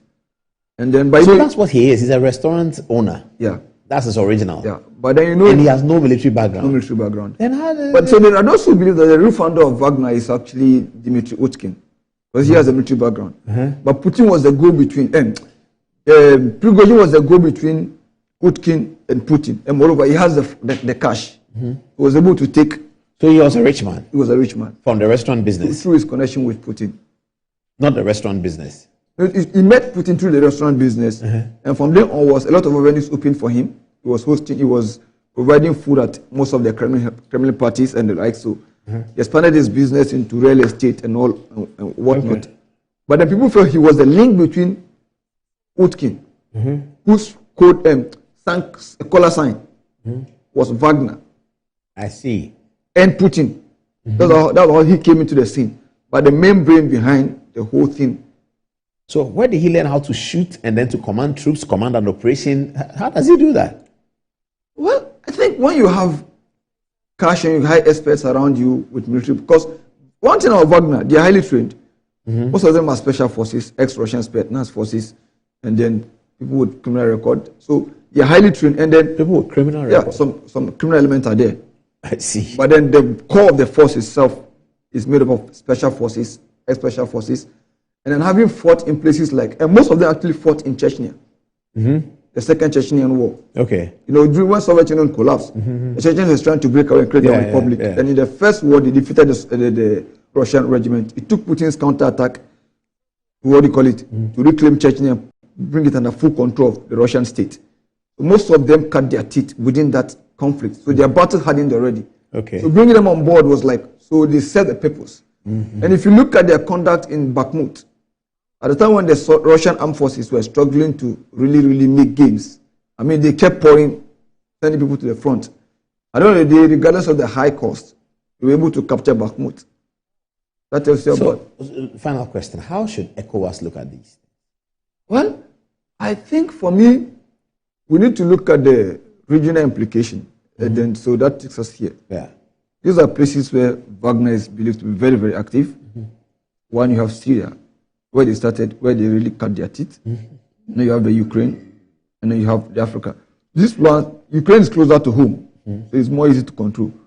But then here now, Wagner is here, Wagner is here, Wagner is here.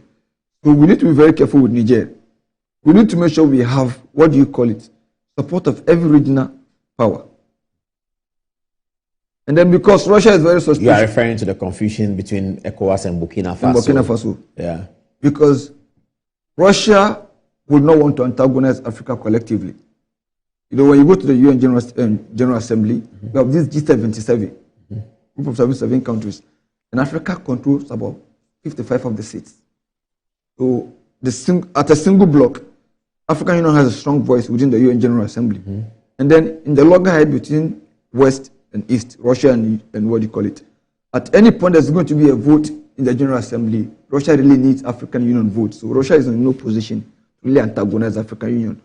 But then any attempt to really involve France in any decision into Niger, what may trigger Russia involvement? If you look at the fact that when France was exiting Mali, but France has a military base there. Russia doesn't. No, what I'm saying, if you look at when France was exiting Mali, it was replaced by Russia through Wagner. Same thing happened in Burkina Faso, right? So the question is, if ECOWAS is going into Niger, ECOWAS must go on its own accord, must not solicit help from, what do you call it, either France but or ECOWAS US. cannot stop France from bringing support. If France wants to bring support, you can't say we won't take it.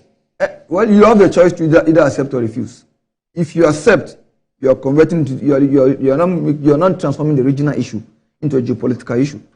Which bring, But that would be unfair to ECOWAS. That as a regional body, they should not accept from France, because if they do, Russia will be angry. The situation on the ground really goes against that. A typical example is today. Libyans are fighting But each there are other. French troops there. There are French troops inside Niger. So it really makes sense that France will support the operation to protect. Moreover, there's a growing anti-French sentiment in Niger. So any involvement of France... There's anti-French sentiment all over in that region. We know that. But I'm saying that technically, if you're advising ECOWAS as an expert, France have troops there. They have equipment there. They have human beings there. So it is very normal that they will call ECOWAS and say we support them. But the mandate that we are taking, that ECOWAS will be taking into Niger is an ECOWAS mandate. It is an ECOWAS mandate. And does not involve France. So France should stay aside. Because if you involve France here, you give a justifiable ground for Russia to intervene. But if you put France at bay, it remains an ECOWAS decision. So you can accept from America? Because can you accept from America? The problem here is that you see, when you allow one foreign outside actor to play a role here, and the next actor comes, then the solution will not even lie with ECOWAS anymore. It becomes an international, internationalized conflict. Yeah. And once it becomes internationalized, until the outside powers are able to negotiate and come to agreement, the conflict becomes intractable. If you look at the case in Libya today, in as much as we have historic reasons why the fight is taking place between the East and the West, until countries backing these two factions come to a consensus and stop backing them, there wouldn't be peace in Libya. We must avoid the same situation in Niger. First of all, we must try to use diplomacy. So you think we did what your prescription? You think that's what we did in Liberia, for instance? Yeah, we went alone. And so, but America gave Ghana some support. But even at that point, it was less what you call it competitive as we have today. It was just a unipolar world. But the world is virtually becoming multipolar, and the shifting, what you call it, realignment is bringing more actors to the scene. And even smaller actors are now playing a role. Look at the fact that even in Sudan here, Saudis and UAE are playing a very stronger role than African Union. And that is where, for example, today you can't even end the Sudanese conflict without bringing Saudis and UAE on board.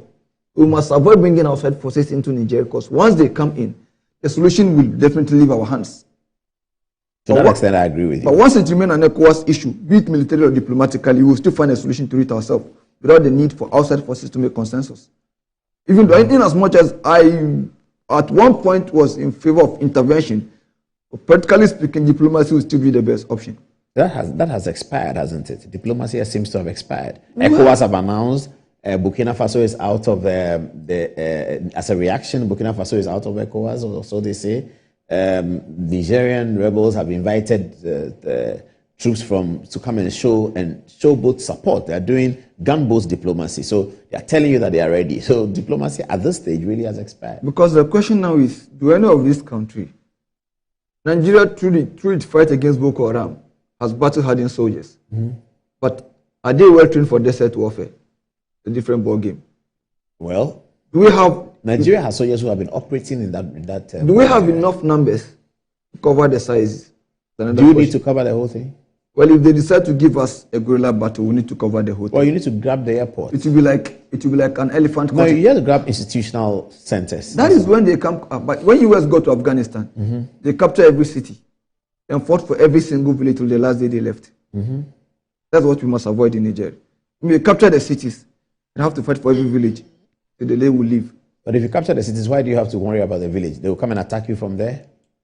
Once they can appear and disappear at night. You know, Mao Zedong once said, when the enemy halts, you attack.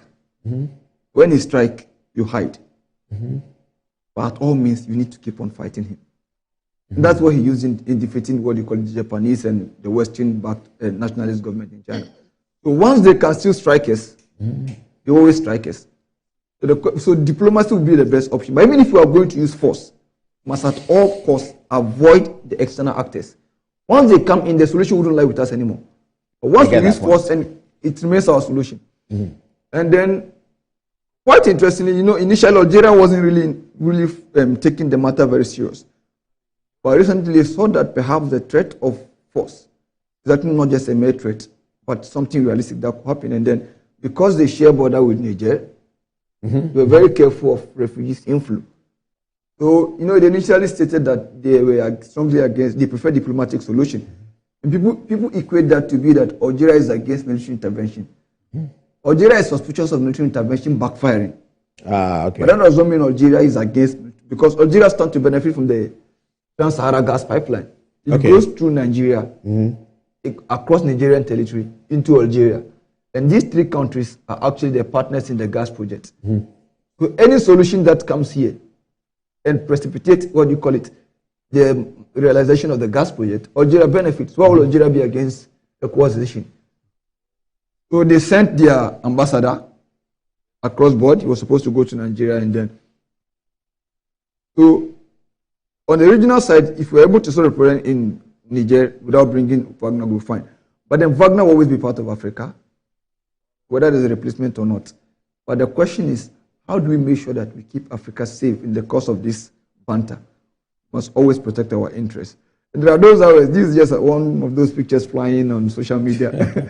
How do you like my music? He says, I'll tell you in exactly 2 months. And in 2 months, he's dead. Okay, we'll leave it here, Bello. We'll leave it here. And that's on Bello's expert analysis. Let's see whether we have some text messages for this one. Let's take them.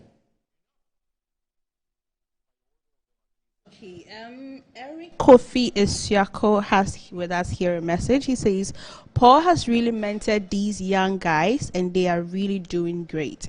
They keep improving on their confidence and delivery on camera. Kweku Agyapong, Mikael, Ibrahim Zibrila, Al-Hassan Bello, and all the ladies reading the text. All the ladies. I missed to see Matilda though. Where is she? Great job. Good evening, Ghana crew. Awesome time. Thank you very much, Eric Kofi Iswako, for your generosity in your comment. Thank you for your kind words as well. I have a message from Ken Abel. He says, Putin killed Wagner group leader just because Putin saw him to be a threat when he first challenged Putin's orders. Now, lastly, Samuel Apieji says, I don't know why France still wants to milk African countries after obtaining independence. France should leave Africa alone. All right. This is coming from Canton. It says, touchscreen man, you are too much, Apostle Paul. Coming from General Kuhlman, he says, the West must understand that we all need each other, but we can't change and be like them. They must appreciate our cultures, values, and who we are, because can an Ethiopian change his skin? No. Democracy is good, but all the people must be allowed to practice it based on their standards, culture, and not that of the West. Angelo.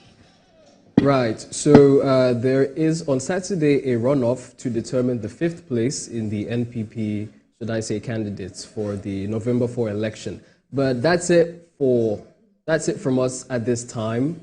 We thank you very much for watching the show. Please continue to enjoy the rest of our programming from myself, from social media, from the technical crew, from our video editor, Tarek, to everyone. Thank you very much. Cheers.